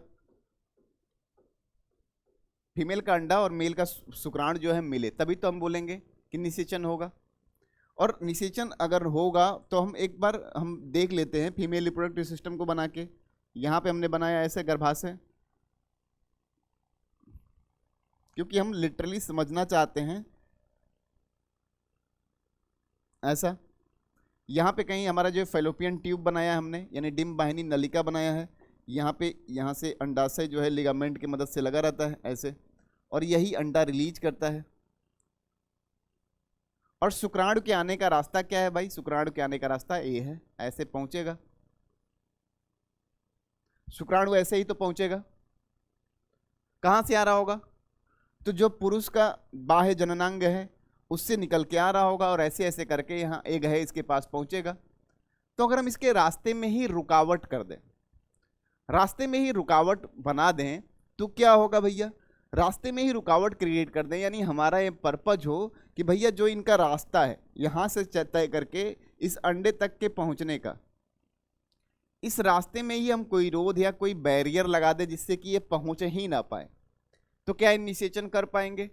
नहीं भैया, नहीं कर पाएंगे। तो इसमें हम रोध विधियों का इस्तेमाल करते हैं, और रोध विधियों में आपने पढ़ा होगा जो विधि इस्तेमाल करते हैं उसका नाम है कंडोम।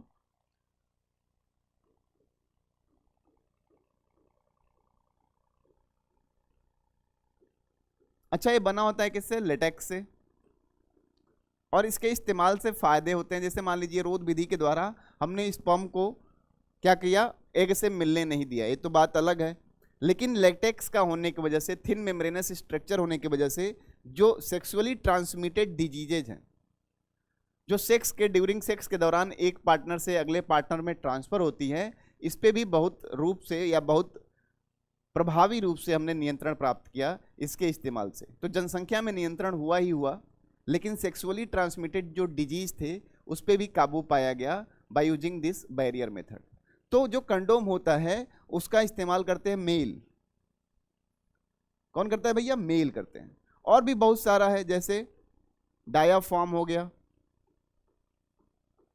जो फीमेल इस्तेमाल करती है, गर्भाशय ग्रीवा टोपी हो गई, गर्भाशय ग्रीवा टोपी हो गई।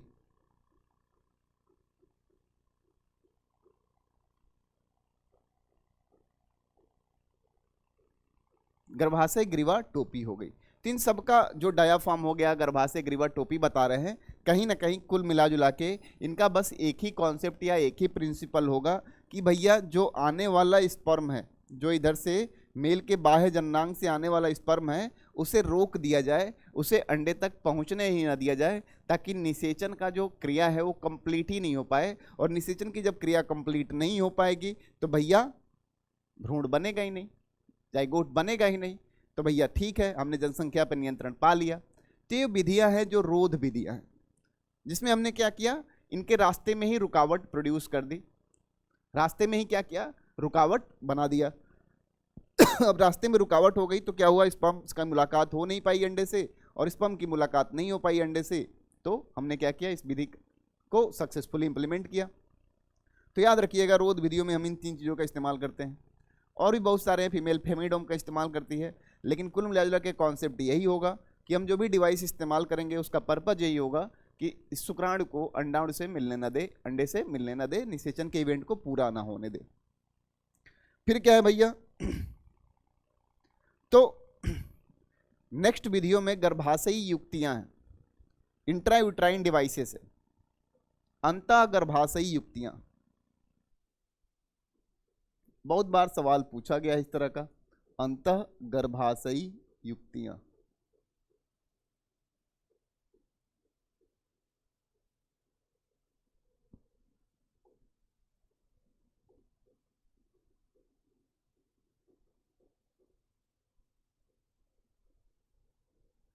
Intrauterine devices, intrauterine devices, intrauterine devices के बारे में देखेंगे कि भैया अंतः गर्भाशयी युक्तियां क्या होती हैं, अंतः गर्भाशयी युक्तियां क्या होती हैं इसके बारे में जान लें। चलिए भैया जानते हैं कि अंतः गर्भाशयी युक्तियां हैं क्या। हम गर्भाशय ही पहले बना लेते हैं। चलिए भैया डायग्रामेटिकली हम समझेंगे तो हमारे लिए ज़्यादा आसान होगा। हमने ऐसे बना लिया,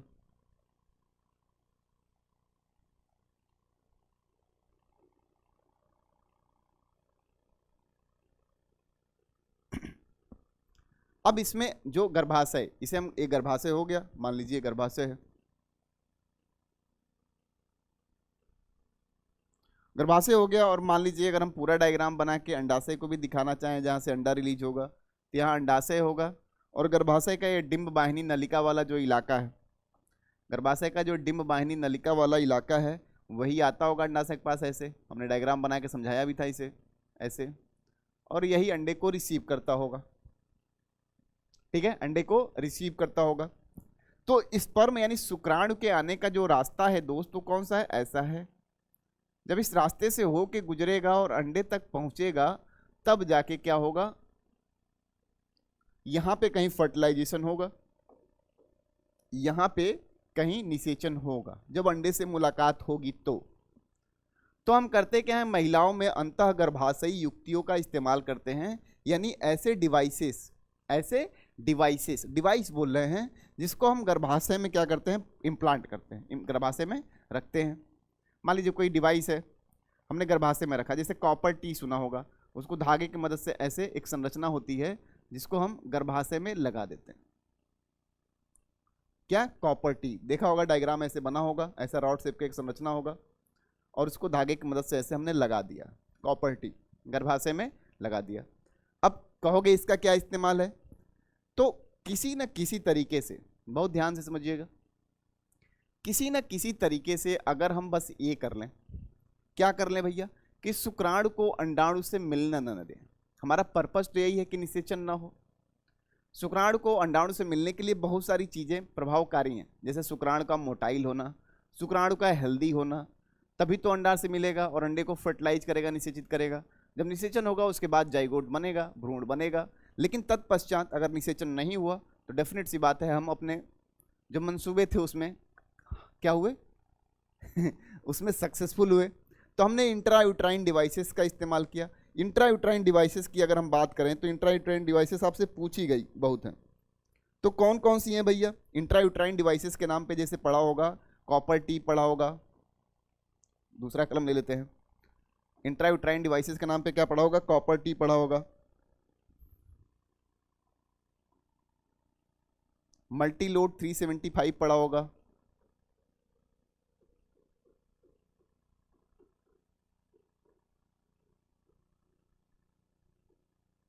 इसमें से मेडिकेटेड नॉन मेडिकेटेड में कहीं देखा होगा हार्मोन रिलीजिंग पढ़ा होगा आपने इंट्रायूट्राइन डिवाइसेस, कि ऐसे इंट्रायूट्राइन डिवाइसेस जो हार्मोन रिलीज करते हैं। हार्मोन रिलीजिंग में आपने पढ़ा होगा लिपेज लूप के बारे में। किसके बारे में, LNG-20 सॉरी LNG-20 के बारे में। तो अभी हम इंट्रायूट्राइन डिवाइसेस को थोड़ा और क्लियर करके देखते हैं कि भैया इंट्रायूट्राइन डिवाइसेस समझने की बात है, पहले समझ लेते हैं इसको। इंट्रायूट्राइन डिवाइसेस यानी अंतः गर्भाशयी युक्तियां हम उसे बोल रहे हैं जो हम कहीं ना कहीं गर्भाशय के अंदर इम्प्लांट करते होंगे और पर्पज भैया उसका एक होगा कि जो भी शुक्राणु है उसको अंडे से फ्यूज ना होने दे। अब उस पर्पज में क्या होगा, या तो ऐसा कुछ डिवाइस होगा जो शुक्राणु की मोटिलिटी कम करता होगा, शुक्राणु कम मोशन करता होगा, या शुक्राणु अंडे तक पहुंच नहीं पाता होगा। तो हम कहीं ना कहीं इस तरह का सुविधा क्रिएट करके, हमारा बस मेन पर्पज यही होता है कि हम क्या करें, जो निषेचन की प्रक्रिया होने वाली है उसे क्या करें, उसे रोक दें। तो हमारे यहाँ दो तरह के डिवाइसेस होते हैं। एक तो होते हैं क्या, हार्मोन रिलीजिंग इंट्रायूट्राइन डिवाइसेस, यानी ऐसे इंट्रायूट्राइन डिवाइसेस या गर्भाशय के अंदर लगाने वाली ऐसी युक्तियाँ जो हार्मोन रिलीज करती हों। हार्मोन रिलीज करती हों तो उसमें हम पढ़ते हैं LNG-20, जो आपके यहाँ बहुत बार पूछा गया है, LNG-20। अगर हम बात करें नॉन मेडिकेटेड इंट्रायूट्राइन डिवाइसेस की, जो बहुत ईजिली हम इंसर्ट कर सकते हैं विदाउट मेडिकल प्रैक्टिशनर के, तो हम उसे बोलते हैं क्या, जैसे कॉपर टी हो गया, मल्टीलोड 375 हो गया, इस तरह के बहुत सारे नाम दिए होंगे। ठीक है, तो उन नामों का चर्चा है, लेकिन मेन कॉन्सेप्ट यही है, क्योंकि ये सवाल सबसे ज़्यादा पूछा गया है कि हार्मोन रिलीजिंग जो इंट्रायूट्राइन डिवाइस है वो कौन सी है। ये सवाल बहुत बार पूछा गया है, इसलिए इंपॉर्टेंट हो जाता है। लेकिन इंट्रायूट्राइन डिवाइसेस होती क्या हैं, तो पर्पज उनका बस यही होता है कि निषेचन को उन्हें रोकना होता है। निषेचन के दौरान जो हमारा युग्मनज बनेगा, तो निषेचन जब नहीं होगा तो युग्मनज बनेगा ही नहीं, भ्रूण बनेगा ही नहीं, डेवलपमेंट होगा ही नहीं। तो मेन पर्पज इनका यही होता है। तो बहुत सारे इंट्रायूट्राइन डिवाइसेस का इस्तेमाल कर सकते हैं, उसमें सबसे हिट है कॉपर टी, मल्टीलोड 375 और हार्मोन रिलीजिंग इंट्रायूट्राइन डिवाइसेस में जो हमारा LNG-20 है वो सबसे ज़्यादा बार पूछा गया है। फिर भैया और कौन कौन सी डिवाइसेस हैं या और कौन कौन से तरीके हैं, तो ओरल कंट्रासेप्टिव पिल्स। क्या भैया, ओरल कंट्रासेप्टिव पिल्स, OCP कहते हैं, OCP, ओरल कंट्रासेप्टिव पिल्स, यानी मौखिक गोलियां कहते हैं इसे। क्या बोलते हैं भैया, मौखिक गोलियां।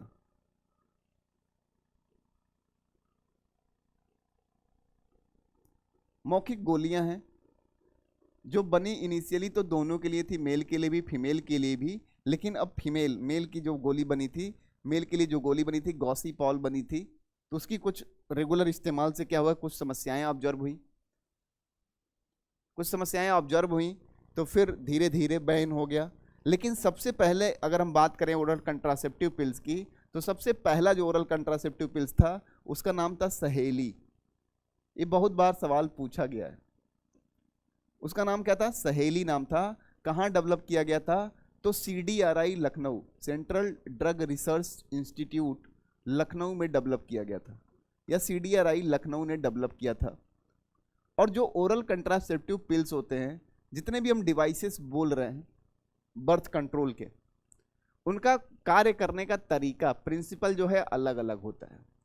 जैसे हमने नेचुरल मेथड की बात की, तो इसमें स्पर्म भी नॉर्मल बन रहा था, अंडा भी नॉर्मल बन रहा था, लेकिन हम उनको मिलने नहीं दे रहे थे किसी न किसी तरीके से, या कभी ना कभी ये एब्सेंट थे। कैसे, जैसे मान लीजिए हम बात करें आतर्व चक्र जो हम बोल रहे थे, लैक्टेशनल एमेनोरहिया, तो उस दौरान हमने देखा जो लैक्टिटेटिंग मदर होगी, जो फीड कर रही होगी बेबी को, उसके यहाँ एग बनेगा ही नहीं उस पर्टिकुलर पीरियड में, चलिए नहीं बना एग।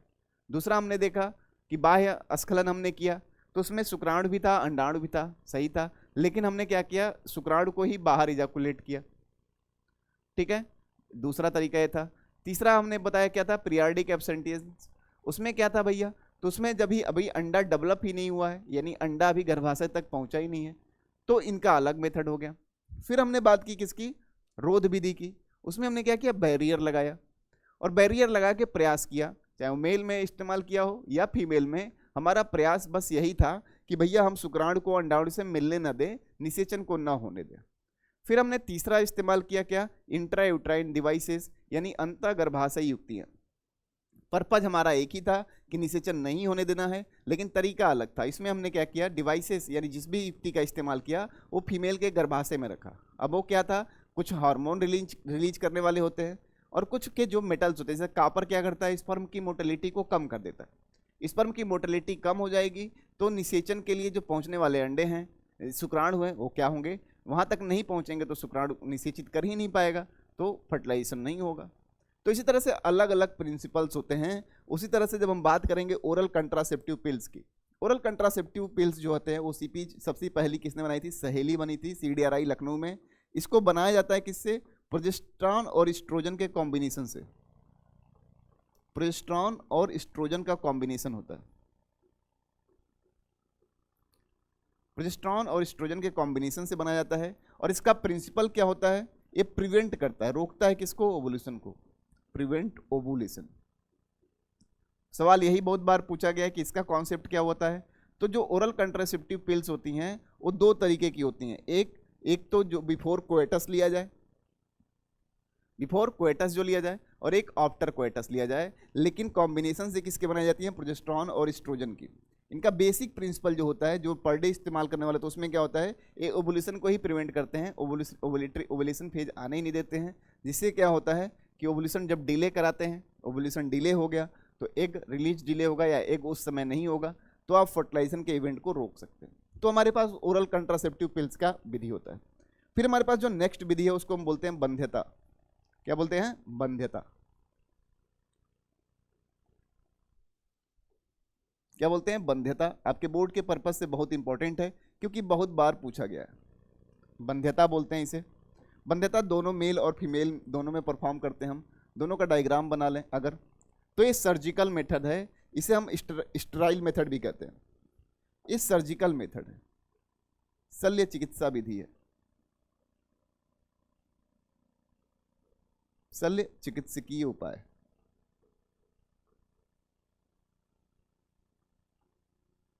शल्य चिकित्सकीय उपाय है। क्या है भैया उपाय? उपाय तो एक ही होगा कि भैया हम जनसंख्या नहीं बढ़ाने देना चाहते। कि शल्य चिकित्सा के कौन से मेथड का इस्तेमाल करते हैं भैया, थोड़ा समझ लें। तो शल्य चिकित्सकीय उपाय जो हम बोल रहे हैं इसमें, किसमें? बंध्यता में। वो मेल फीमेल दोनों में परफॉर्म करते हैं हम लोग। पर्पज क्या होता है थोड़ा समझ लें, डायग्रामेटिकली समझ लेंगे तो ज़्यादा अच्छा रहेगा। मेल का अगर हम रिप्रोडक्टिव सिस्टम बनाएं, तो मेल का रिप्रोडक्टिव सिस्टम अगर हम बनाएं तो डायग्राम को कहीं ऐसे दिखाते हैं। मेल का रिप्रोडक्टिव सिस्टम अगर हम बनाएं तो हम कहीं ना कहीं ऐसे डायग्राम दिखाते हैं। पहले रिप्रोडक्टिव सिस्टम जान लीजिए, जननतंत्र के बारे में। ये हो गया मूत्राशय। मूत्राशय से निकला क्या?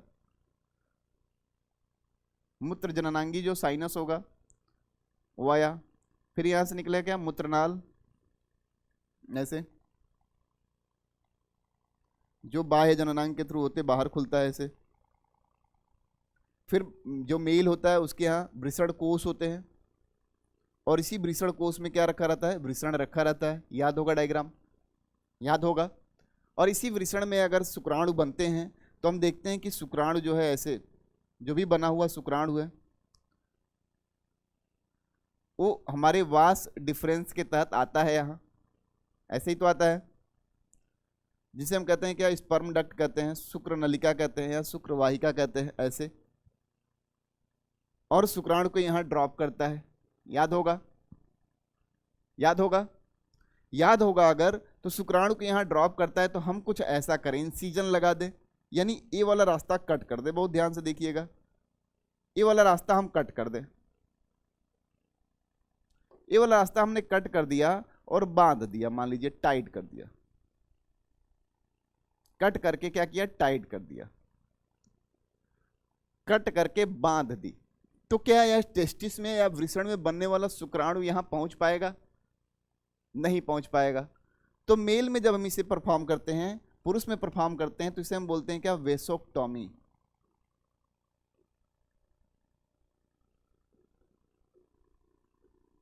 क्या बोलते हैं भैया? वेसोक्टॉमी।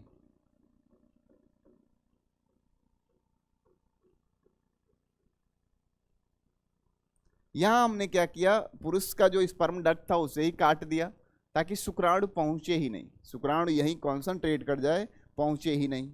एक तो हमारे पास तरीका यह है शल्य चिकित्सा विधि का। दूसरा तरीका हमारे पास क्या होता है, जो हम फीमेल में परफॉर्म करते हैं। देखते हैं भैया फीमेल में क्या परफॉर्म करते हैं। तो उसके लिए हम फीमेल का गर्भाशय लेते हैं, जैसे हमने डायग्राम बनाया, क्योंकि हम चाहते हैं कि आप डायग्राम के तौर पे ज़्यादा समझ जाएं, रटना ना पड़े आपको।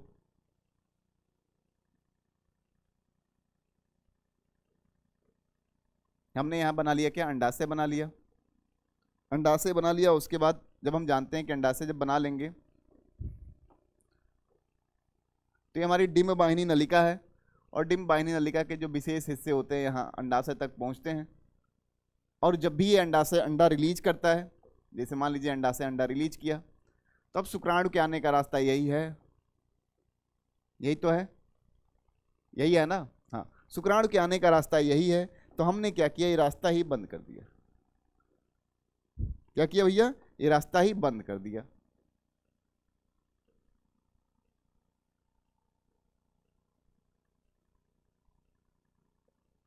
रास्ता ही क्या किया, सर्जिकली रिमूव कर दिया। तो भैया अब शुक्राणु पहुंच ही नहीं पाएंगे अंडे के पास। जब शुक्राणु अंडे के पास नहीं पहुंच पाएंगे तो निषेचन की प्रक्रिया होगी नहीं। इसमें हमने क्या किया, फैलोपियन ट्यूब को काट के, यानी डिम्ब वाहिनी नलिका को काट दिया। तो फैलोपियन ट्यूब को काटा है हमने, इसलिए इस प्रोसेस को नाम देते हैं क्या, ट्यूबेक्टोमी। क्या बोलते हैं भैया, ट्यूबेक्टोमी। यानी फीमेल्स में हम क्या परफॉर्म करते हैं, ट्यूबेक्टोमी। किसमें, मादाओं में यानी फीमेल में। और मेल में क्या परफॉर्म करते हैं भैया, वेसोक्टोमी। मेल में क्या परफॉर्म करते हैं, वेसोक्टोमी। अब हमारे पास और भी तरीके हैं, मान लीजिए तो हमारे पास जितने तरीके थे वो किसके लिए थे, हम देख रहे थे कि इन तरीकों से हम निषेचन को रोक रहे थे। हम चाह रहे थे कि हमारे यहाँ फर्टिलाइजेशन ना हो, ताकि इम्ब्रियो न बने, भ्रूण न बने।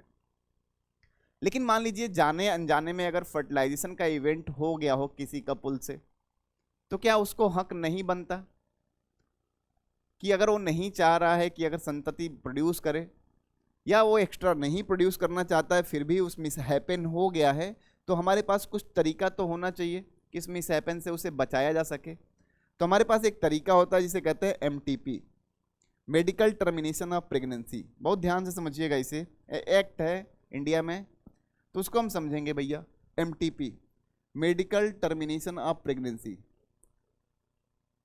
जब भी हम MTP का जिक्र करेंगे, चिकित्सकीय, इसको बोलते हैं चिकित्सकीय सगर्भता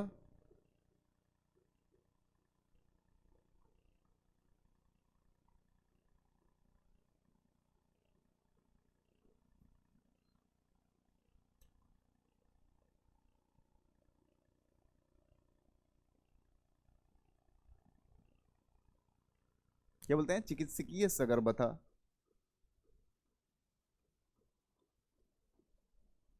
समापन।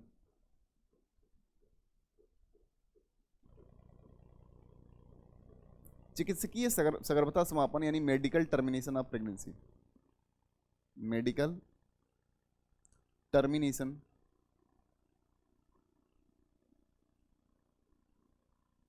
Of pregnancy.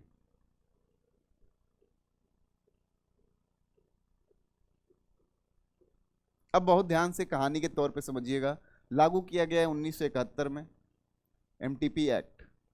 MTP एक्ट लाया गया कब, 1971 में। MTP एक्ट लाया गया कब, 1971 में लाया गया। अच्छा, इसका पर्पज क्या था कि भैया अगर किसी ने फर्टिलाइजेशन का इवेंट कंप्लीट कर लिया है, फिर भी वो नहीं चाहता है, फिर भी वो नहीं चाहता है कि बेबी को बर्थ दे, क्योंकि वो जाने अनजाने में उससे फर्टिलाइजेशन का इवेंट हो गया। तो आप यहाँ समझिएगा कि हमारे यहाँ जब भी फर्टिलाइजेशन का इवेंट होता है तो दो लोग जिम्मेदार होते हैं उसके लिए, मेल और फीमेल। बहुत ध्यान से समझिएगा, मेल और फीमेल उसके लिए जिम्मेदार होते हैं। मेल से हम बोलते हैं क्या कि स्पर्म निकलता है यानी शुक्राणु निकलता है, और फीमेल से क्या निकलता है, एग निकलता है यानी अंडा निकलता है। और दोनों क्या होते हैं, फ्यूज होते हैं। तो हम बोलते हैं फर्टिलाइजेशन हो गया यानी निषेचन हो गया, फर्टिलाइजेशन हो गया यानी निषेचन हो गया। और फिर यही इसके रिजल्ट में क्या बनता है, जाइगोट बनता है, और यही जाइगोट क्या बनाता है, एम्ब्रियो बनाता है। क्लियर है। अब मान लीजिए हमने अभी तक जो मेथड्स पढ़े थे उसमें हमने इसी इवेंट को रोका था, लेकिन अब यहाँ इवेंट यहाँ तक है कि फर्टिलाइजेशन हो चुका है, जाइगोट भी बन चुका है, या एम्ब्रियो भी बनने की शुरुआत हो गई है। तो क्या हम रोक सकते हैं, क्या हम टर्मिनेट कर सकते हैं इस प्रेगनेंसी को? और ये टर्मिनेट अगर हम कर सकते हैं तो कितने लेवल तक लीगल होगा, या हमारा हक बनता है कि नहीं? तो medical termination of pregnancy act लाया गया 1971 में कि भैया अगर जाने अनजाने में कोई किसी तरह से गलती हो गई हो तब भी हम टर्मिनेट कर सकते हैं। ठीक है, लेकिन इसमें एक टर्म जुड़ता है, एमनियोसिंथेसिस। ध्यान दीजिएगा, कहीं भी ऐसे डायग्नोस्टिक सेंटर्स पे जाइएगा तो लिखा होगा यहाँ भ्रूण की जांच या भ्रूण लिंग की जांच नहीं की जाती। हमारे समाज में क्या है, कुरीति भी आप थे महिला को लेके, महिला बेबी को लेके। ठीक है, तो कई जगहों पे ऐसा है जैसे आप देखते होंगे कि सेक्स रेशियो जो है, लिंग अनुपात जो है कम हो रहा है। अलग अलग स्टेट के लिंग अनुपात अलग अलग हैं। सबसे बुरी हाल हम बोलते हैं कि हमारे यहाँ हरियाणा स्टेट में है, जहाँ पे लड़कियाँ कम हैं लड़कों की अपेक्षा। ठीक है, तो यहाँ लोग करते क्या हैं, जहाँ पे लिंग अनुपात ऐसा मेंटेन नहीं होता, क्या जेंडर बायस्ड लोग करते क्या हैं, एमनियोसिंथेसिस कराते हैं। एमनियोसिंथेसिस में क्या होता है, एमनियोसिंथेसिस में हम जो जो जो भ्रूण डेवलप हो रहा होता है उससे एमनियोटिक फ्लूइड से बेसिकली हम क्रोमोजोमल, हमारा पर्पस था कि क्रोमोजोमल पैटर्न रीड करें ताकि आने या फ्यूचर में होने वाली उसको अगर कोई बीमारी हो तो उससे हम पता कर सकें उसके जेनेटिक कंपोजिशन से। लेकिन कुछ लोगों ने इस एमनियोसेंटेसिस टेक्निक का इस्तेमाल करके भ्रूण लिंग की जांच कराई। जैसे मान लीजिए भ्रूण लिंग की जांच कराने के पश्चात अगर भ्रूण जो डेवलप हो रहा है वो फीमेल निकलती है तो बहुत लोग एमटीपी यानी मेडिकल टर्मिनेशन ऑफ प्रेगनेंसी करा देते थे। तो इसका मतलब समाज में कुरुपयोग ना हो इस मेडिकल टर्मिनेशन ऑफ प्रेगनेंसी का। इसीलिए भारत सरकार ने एक कदम उठाया कि भ्रूण लिंग की जांच नहीं होगी। ऐसा नहीं है कि आप टर्मिनेशन तभी कराएंगे जब केवल फीमेल बेबी होगी पेट में, आप मेल बेबी हो तभी करा सकते हैं, कभी करा सकते हैं, लेकिन आपको भ्रूण लिंग के बारे में बताया नहीं जाएगा। अगर ऐसा कोई करता है तो कानूनन अपराध है। तो एमनियोसिंथेसिस बहुत इंपॉर्टेंट है। एमनियोसिंथेसिस से हम क्या करते हैं, क्रोमोजोमल पैटर्न के हिसाब से हम पता लगाते हैं कि फ्यूचर में जो भी एम्ब्रियो डेवलप हो रहा है तो फ्यूचर में कोई बीमारी या किसी तरह की समस्या को तो नहीं झेलेगा वो, तो हम वहाँ करेक्ट कर सकते हैं। एमनियोटिक फ्लूइड से लेके हम मेजर करते हैं। तो कुछ लोग इससे भ्रूण की जांच कराने लगे, लिंग की जांच कराने लगे। तो उस दौरान उसके लिए क्या किया गया, इस प्रॉपर प्रोसेस को रोका जाए, फीमेल इन्फेंटिसाइड को रोका जाए, उसके लिए एमटीपी एक्ट लाया गया। तो मेडिकल टर्मिनेशन ऑफ प्रेगनेंसी एक लेवल तक सही है अगर आप अगर उसे इग्नोर नहीं करते हैं मेल और फीमेल में। ठीक है, तो ये बात बताई गई है इस टर्म में कि भैया भ्रूण की जांच नहीं होना चाहिए, भ्रूण की जांच रोका गया और एमनियोसिंथेसिस जो टेक्निक था उस पर काफ़ी कंट्रोल किया गया। ठीक है, एक तो हमारे पास तरीका ए है।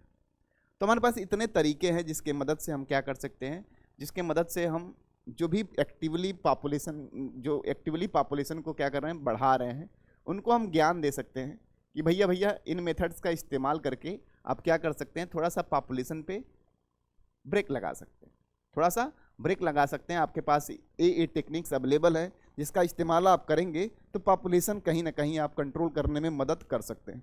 ठीक है, ये तो हमारे पास तरीके हो गए उनको मदद करने की जो पॉपुलेशन को काफ़ी एक्टिवली बढ़ा रहे हैं। ठीक है, अब क्या है भैया, तो हमारे यहाँ देखते हैं कि हमारे यहाँ कुछ संक्रमण जो है वो यौन संबंध के दौरान जो है एक पार्टनर से दूसरे पार्टनर में क्या होता है, ट्रांसफर हो जाता है। तो ऐसे संक्रमण को हम बोलते हैं यौन संचारित संक्रमण। क्या बोलते हैं भैया, यौन संचारित संक्रमण। यौन संचारित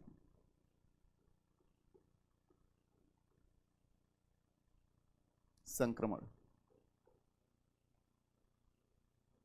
यानी सेक्सुअली ट्रांसमिटेड डिजीज।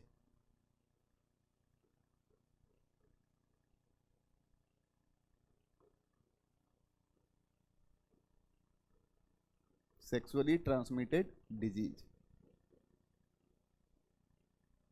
यानी ऐसा डिजीज जो एक पार्टनर से दूसरे पार्टनर में, या हम बोले एक सेक्स से दूसरे सेक्स में, यानी एक इंसान से दूसरे इंसान में ट्रांसफ़र होता हो।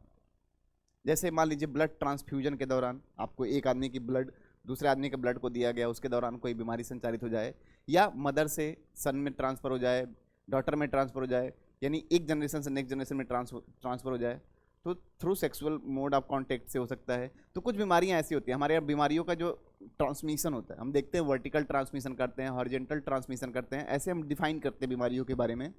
तो कुछ बीमारियां ऐसी होती हैं जो सेक्सुअल बिहेवियर यानी सेक्सुअली कॉन्टेक्ट में आने की वजह से ट्रांसफ़र होती है। जैसे आपने नाम सुना होगा सिफिलिस,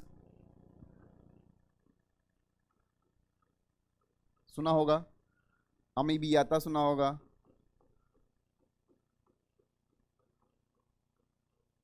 तो इस तरह की बहुत सारी बीमारियां हैं।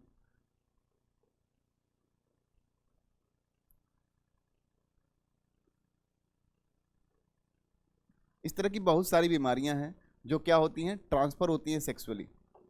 तो कुल मिला के जो सेक्सुअली ट्रांसमिटेड डिजीज है, यौन संचारित बीमारियां हैं, उसको यौन संबंध बनाते समय अगर हम ध्यान दें या हम जो भी मदर है, मदर से अगर बेबी में ट्रांसफ़र होने वाली बीमारी है, तो अगर हमें पता लग जाता है तो हम उसको क्या कर सकते हैं, इनिशियल स्टेज में क्या कर सकते हैं, ट्रीट कर सकते हैं, सही कर सकते हैं। क्योंकि कहीं ना कहीं ये हमारे यौन क्या है, हमारे एक रिप्रोडक्शन से ही रिलेटेड बीमारियां हैं। दैट्स वाई हम क्या करते हैं, इनको भी टेकल करने का प्रयास करते हैं। अब मेन समस्या हमारे यहाँ आती है क्या, बंध्यता, इनफर्टिलिटी।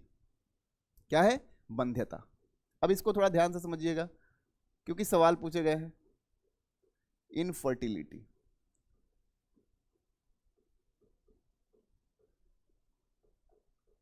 इनफर्टिलिटी की बात करते हैं, बंध्यता की बात करते हैं कि भैया बंध्यता है क्या। बंध्यता कहने का मतलब सीधा सा है, इनफर्टाइल कहने का मतलब सीधा सा है कि ऐसे इंडिविजुअल्स जो कैपेबल नहीं है कि बेबी को बर्थ दे सके। तो आपको भी पता होगा कि बेबी को बर्थ देने के लिए दो फैक्टर्स रिस्पॉन्सिबल हैं, जैसा कि हम हमेशा बोल रहे हैं, मेल और फीमेल। इन दोनों को मिला के हम बोलते हैं क्या, कपुल बोलते हैं। तो जब मेल और फीमेल दोनों की भागीदारी होती है और कोई इनफर्टाइल है तो it may be due to male और it may be due to the female. ये मेल की कमी की वजह से भी हो सकता है या फीमेल की कमी से भी वजह से भी हो सकता है। तो हमारे यहाँ सामाजिक कुरीतियाँ व्याप्त हैं। हमारे यहाँ लगता है ऐसा कि अगर बेबी प्रोड्यूस नहीं हो रहा है तो मैक्सिमम टाइम हम कसूर किसका देते हैं, फीमेल का कसूर देते हैं। हम बोलते हैं कि फीमेल जो है वो, क्योंकि हम कम पढ़े लिखे होते हैं तो हमें ज़्यादा समझ में नहीं आता है, लेकिन हमें पता होना चाहिए कि अगर एक बेबी प्रोड्यूस होती है तो 50% हिस्सेदारी मेल की होती है और 50% हिस्सेदारी किसकी होती है, फीमेल की होती है।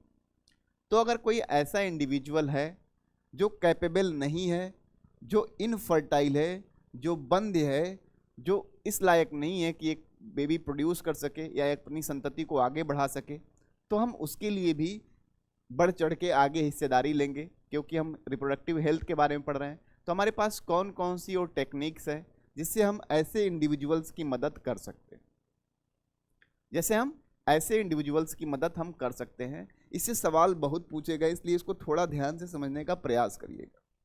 अब हम दो चीज़ लाएंगे, एक लाएंगे इन विट्रो और दूसरा लाएंगे इन विवो। इन दोनों का मतलब पहले समझ लीजिए। इन विट्रो और दूसरा लाएंगे इन विवो। दो टर्म आता है हमेशा, दो टर्म का इस्तेमाल किया गया आपके यहाँ बायो में। इन विट्रो क्या होता है और इन विवो क्या होता है। इन दोनों टर्म में अगर आपको अंतर समझ में आ गया, ये दोनों जो टर्म इस्तेमाल किए गए हैं इसमें आपको अगर डिफरेंस समझ में आ गया तो आपके लिए बहुत आसान हो जाएगा समझना, क्योंकि सवाल इसी पे पूछे गए। इन विट्रो और इन विवो को थोड़ा हम अपनी भाषा में समझने का प्रयास करते हैं कि भैया हम इन विट्रो कब कहेंगे और इन विवो कब कहेंगे। ठीक है, अपनी भाषा में समझने का प्रयास करते हैं कि भाई हम कब इस्तेमाल करते होंगे इस टर्म का। तो इन विट्रो कहने का सीधा सा मतलब है, बहुत ध्यान से समझिएगा, बहुत ध्यान से समझने की कोशिश करिएगा कि इन विट्रो हम कब कहेंगे और इन विवो कब कहेंगे। जब कोई इवेंट, कोई भी इवेंट हम ले, कोई इवेंट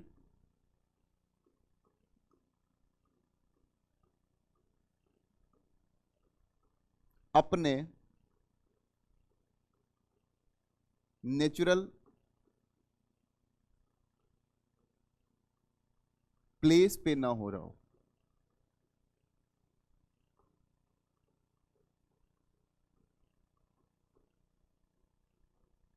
अगर कोई इवेंट ऐसा है कि जो अपने नेचुरल प्लेस यानी जहां उसे होना चाहिए वहां पे नहीं हो रहा हो, देखेंगे कौन सा इवेंट है। और इन विवो में मतलब जहां पे नेचुरल प्लेस पे हो रहा हो तो हम बोलेंगे इन विवो। जब नेचुरल प्लेस पे हो रहा है,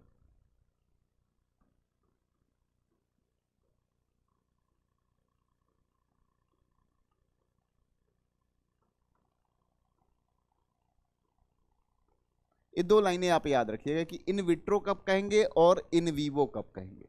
जब कोई भी चीज़ हम नेचुरल से दूर कर रहे होंगे, जहाँ पे नेचुरली उसे होना चाहिए वहाँ से दूर कर रहे होंगे तो हम बोलेंगे उसे इन विट्रो। और जब इन विवो बोल रहे होंगे इसका मतलब क्या है कि जहाँ नेचुरली होना था वहीं पे अगर हम कोई इवेंट परफॉर्म कर रहे हैं तो हम बोलते हैं उसे इन विवो। जैसे हम इन सीटू एक्स सीटू नाम भी सुनते हैं। तो ऐसी बात है, दो बातें बहुत ध्यान से रखिएगा कि नेचुरल प्लेस पे नहीं हो रहा है तो हम ये कहेंगे और नेचुरल प्लेस पे हो रहा है तो हम वो कहेंगे। अब आपको पता है कि अगर हम बात किस के बारे में कर रहे हैं, फर्टिलाइजेशन के बारे में कर रहे हैं, बात हम कर रहे हैं फर्टिलाइजेशन के बारे में दोस्त, और फर्टिलाइजेशन होता कहाँ है, तो हम एक बार डायग्राम बना के समझ लें। एक बार डायग्राम बना के समझ लें। हमने बोला कि मेल और फीमेल फर्टिलाइजेशन के लिए यानी निषेचन के लिए दोनों जिम्मेदार होते हैं। दोनों क्या होते हैं भैया? जिम्मेदार होते हैं। मेल के यहाँ अपने विसरण में क्या बनाता है? वो शुक्राणु बनाता है। और फीमेल अपने यहाँ अंडाशय में क्या बनाती है? अंडा बनाती है। फिर इन दोनों का क्या होता है? मिलन होता है। मिलन होता है, फर्टिलाइजेशन होता है। फर्टिलाइजेशन के बाद क्या होता है? ये फीमेल यूट्रस में या गर्भाशय में क्या होता है? विकसित होता है, जो भी भ्रूण होता है। ऐसा इवेंट होता है।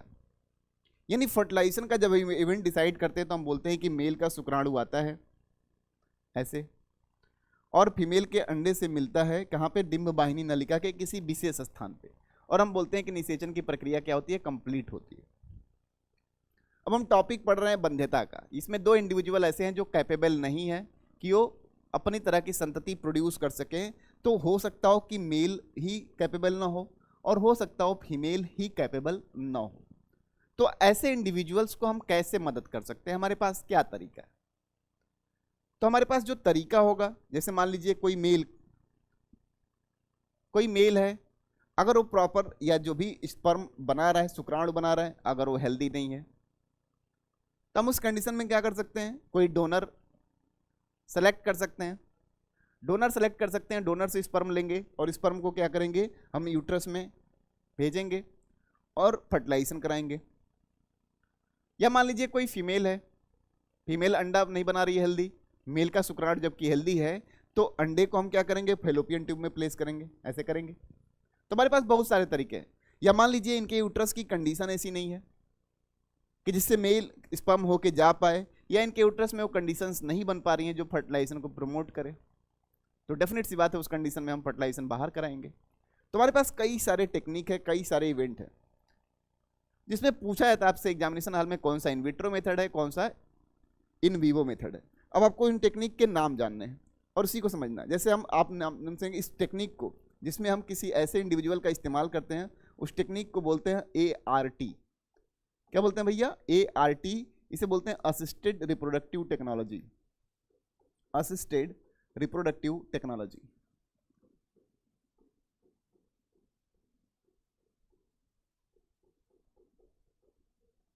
असिस्टेड रिप्रोडक्टिव टेक्नोलॉजी देख रहे हैं। अब इसके अंदर आपने कई टर्म सुने होंगे। पहला टर्म सुना होगा जिफ्ट। क्या सुना होगा? जिफ्ट। बहुत ध्यान से समझिएगा। पहला हम देखेंगे गिफ्ट। पहला हम देखेंगे किसका? गिफ्ट। पहला टर्म हम डिफाइन करेंगे gift. In vitro in vivo आप खुद सोच लोगे। गिफ्ट में करते क्या है? इसका फुल फॉर्म होता है गैमीट इंट्राफैलोपियन ट्रांसफर। क्या नाम है भैया? इसका नाम है गैमीट इंट्रा फैलोपियन ट्रांसफर।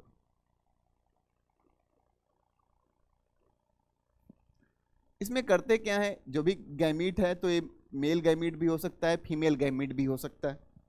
याद करिए, मेल गैमीट भी हो सकता है और फीमेल गैमीट भी हो सकता है। यहां हम गर्भाशय का डायग्राम बना लें।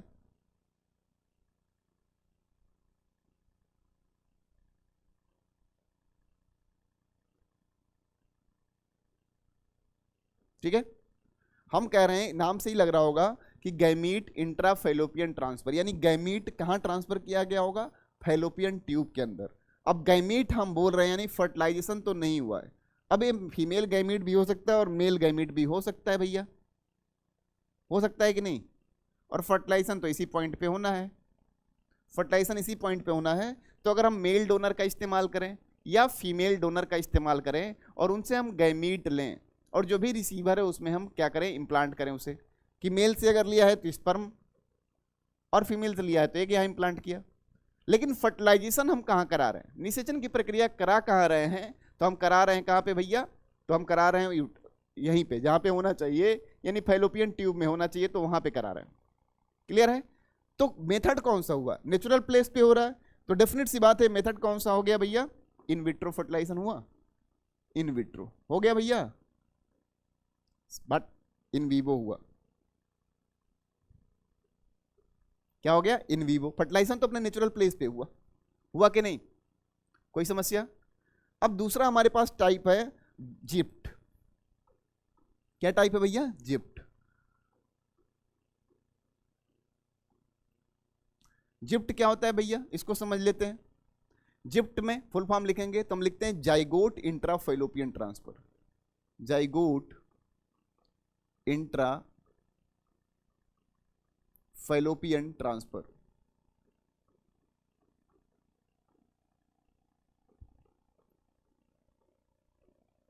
अच्छा, इसका मतलब क्या हुआ जाइगोट इंट्रा फैलोपियन ट्रांसफर का? तो जब जाइगोट इंट्रा फैलोपियन ट्रांसफर, यानी कहीं ना कहीं इस टेक्निक में हम जाइगोट ट्रांसफर कर रहे हैं, और उस टेक्निक में क्या ट्रांसफर कर रहे थे? गैमीट। इस टेक्निक में गैमीट ट्रांसफर कर रहे थे और प्रमोट कर रहे थे कि जहां पे फर्टिलाइजेशन हो रहा है वहीं पे फर्टिलाइजेशन का इवेंट हो, इसलिए हम उसे इन विवो टेक्निक बोल रहे हैं। और यहाँ पे हम क्या बोल रहे हैं कि जाइगोट फैलोपियन ट्यूब के अंदर ट्रांसफर कर रहे हैं। तो भैया जाइगोट फैलोपियन ट्यूब के अंदर ट्रांसफर कर रहे हो, यानी फर्टिलाइजेशन आपने फैलोपियन ट्यूब में नहीं कराया, तो ये टेक्निक जो होती है इन विट्रो टेक्निक होती है। इसमें हम करते क्या हैं, या तो अगर मेल और फीमेल कैपेबल हैं और उनके गर्भाशय की स्थिति ऐसे नहीं है कि फर्टिलाइजेशन को प्रमोट कर पाए, उस कंडीशन में मेल और फीमेल से स्पर्म और अंडा लेते हैं और टेस्ट ट्यूब में फर्टिलाइजेशन कराते हैं। क्या करते हैं? टेस्ट ट्यूब में फर्टिलाइजेशन कराते हैं, और टेस्ट ट्यूब में फर्टिलाइजेशन कराने के बाद जब वो 8 से 16 सेल स्टेज, जिसे हम कहते हैं मॉरुला स्टेज में होता है, तो हम क्या करते हैं, उसे हम ट्रांसफर कर देते हैं, इम्प्लांट कर देते हैं यहाँ पे। इस कंडीशन को हम बोलते हैं क्या? जाइगोट इंट्रा फैलोपियन ट्रांसफर, या इसी टेक्निक को हम बोलते हैं test tube baby, test tube baby.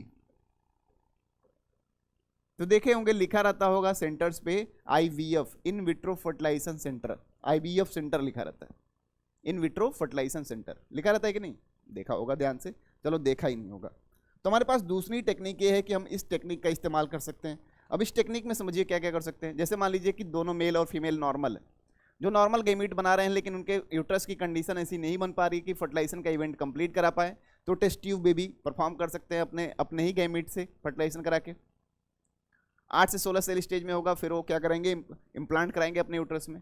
या मान लीजिए कि मेल डोनर है, मेल डोनर का इस्तेमाल किया, या मान लीजिए हमने फीमेल डोनर का इस्तेमाल किया, उस कंडीशन में भी हम टेस्ट ट्यूब बेबी प्रोड्यूस कराते हैं।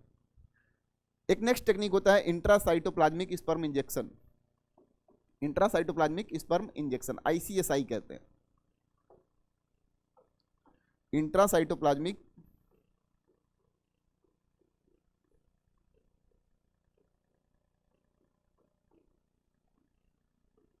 Sperm injection.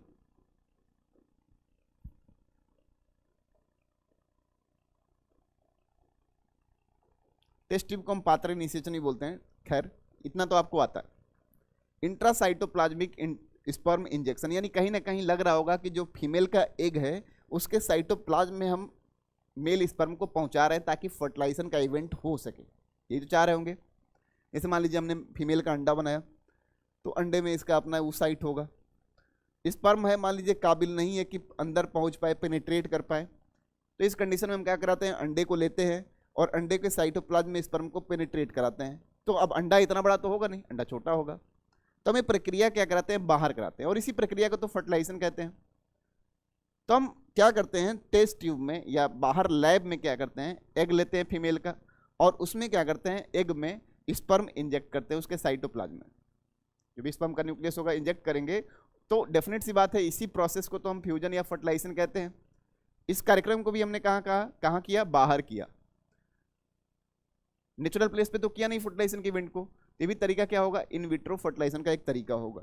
ये भी क्या होता है, इन विट्रो फर्टिलाइजेशन का एक तरीका होता है, in vitro fertilisation, in vitro fertilisation का एक तरीका होता है।